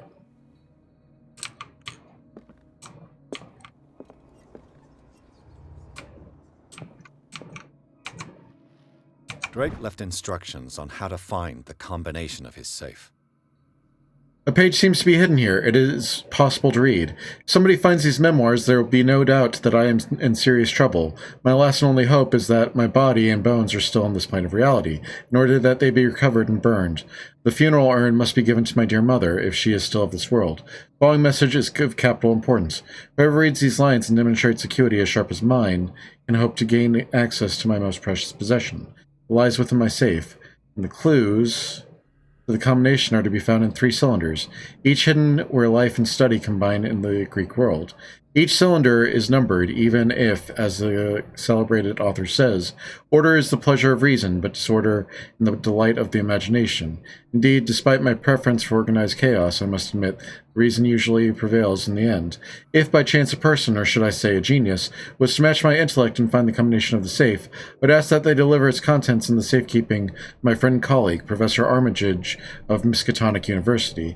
The content of the safe is not only a vast digest of knowledge, but also a weapon that is far too dangerous to fall into the wrong hands. I hope that you will be able to appreciate the danger that this represents, and that you will act accordingly.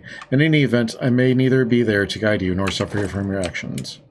Alright, so I think that... what was the first one?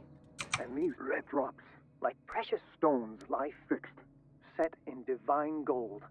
To be the guardian of the Grail does not protect me from its attractions, Henry. And I do confess it. I am willing to pay to know its secrets. Alright, red drops, Grail. The Chalice of Knowledge.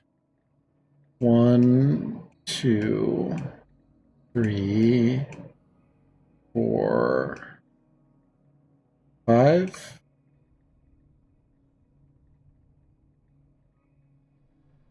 One, 2, 3, 4, 5. I think it's 5 for the first one.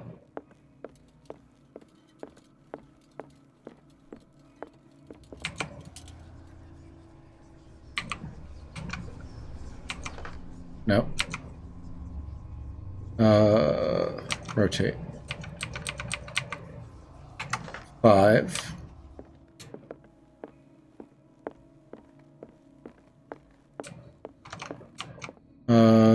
3, 4. 4 for the second one.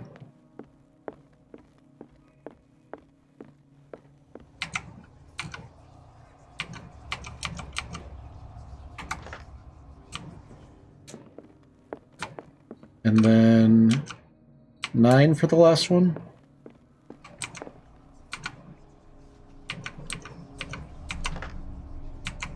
No?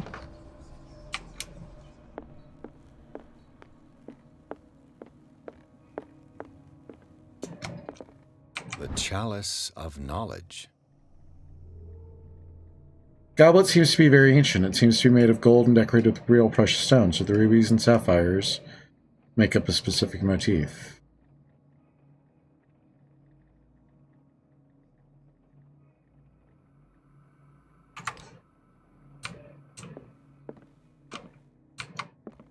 One, 2, 3, 4. I finally understood that we were only pieces on the chessboard of the gods. Let those of us who are still standing protect our White Queen from their dark soldiers. Is it 3? I see our number dwindling, and my will strengthens as my apprehension grows. We shall refuse to be the playthings of destiny. 3.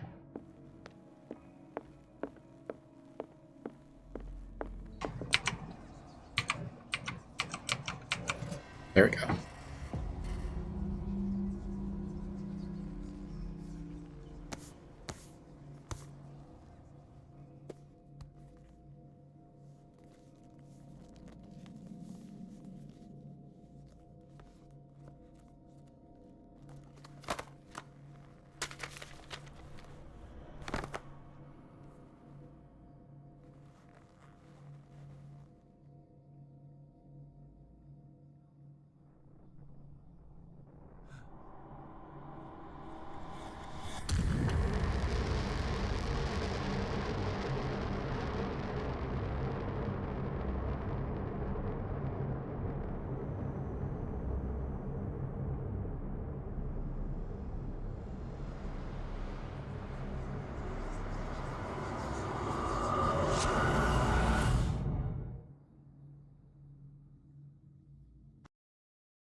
Chapter 8, Riverside Institute. In the nameless bookstore, Pierce traced the trail of an attempted burglary. He discovered that Charles Hawkins was behind the attempt.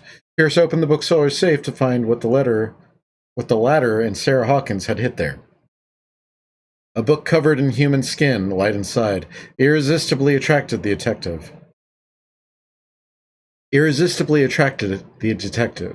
When he opened it, his mind was projected into another body.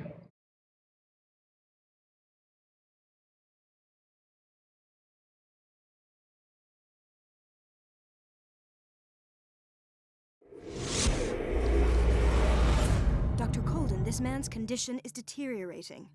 What says Dr. Fuller? It's his patient, after all. He's busy with Captain Fitzroy. He specifically asked us not to bother him when that's the case. Oh, of course. I'll see what I can do. Mr. Blake, can you hear me? I'm Dr. Colden. We'll take care of you. There's nothing we can do. I tried talking to him. He's catatonic.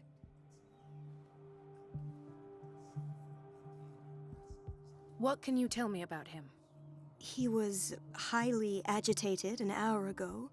We were about to tie him down when he fell asleep. 10 minutes ago, he curled up into a fetal position. I thought he was waking up, but no. Show me his file. That's not possible. Why not? Don't tell me Dr. Fuller has taken this file as well. We need it. That's why I called you. This man's ailment has been hidden from us. Come on now. What was he treated for? An intoxication, I was told. After inhaling chemicals. What are his symptoms? His temperature has been going down. His skin losing its color. His body rigid. I closed his eyes myself. They were glassing over. I didn't want them to dry out, and I couldn't bear to look at the expression on his face. You did well. Don't worry. Let's stay professional, if you will. I don't recognize him. Did he just arrive on the island? He said he worked on the docks, but not with Captain Fitzroy. I think he works for Ms. Baker. Who? You know, the woman at the head of their gang. They call her Cat. Oh, I see. Do you have other questions? That'll do for the time being. Any idea what this man might be undergoing? Very well. I'll examine him.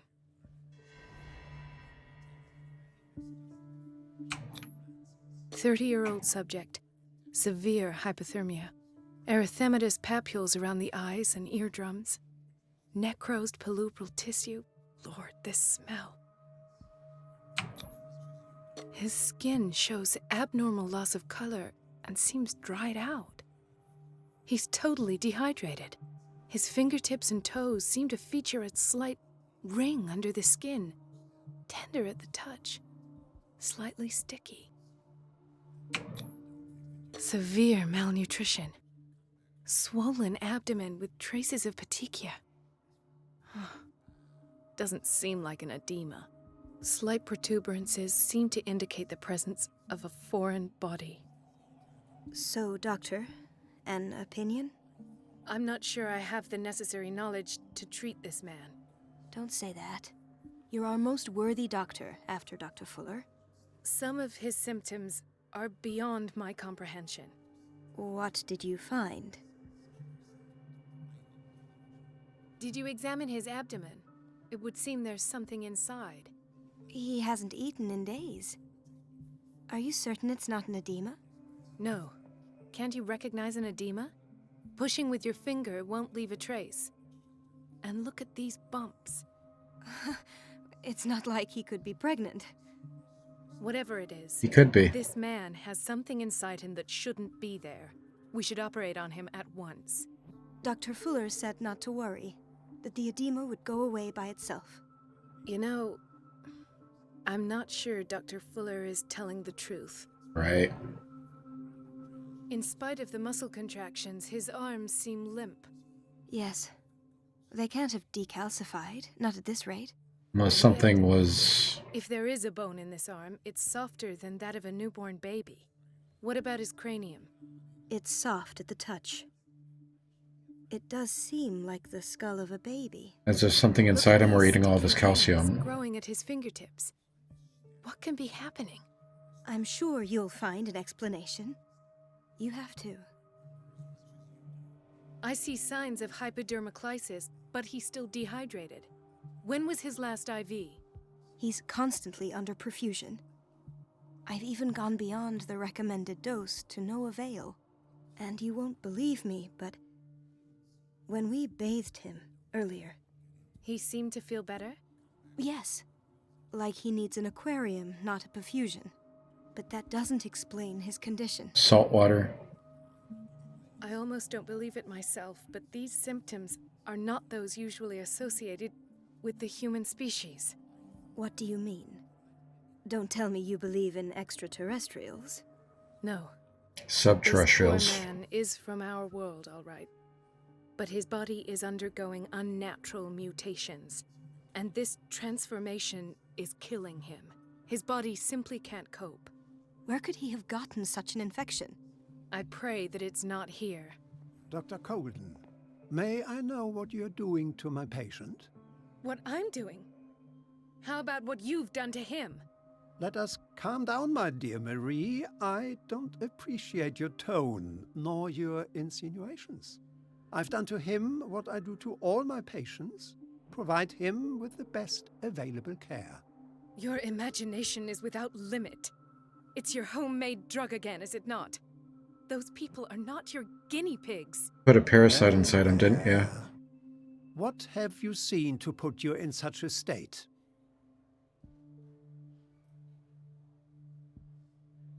These are alarming symptoms.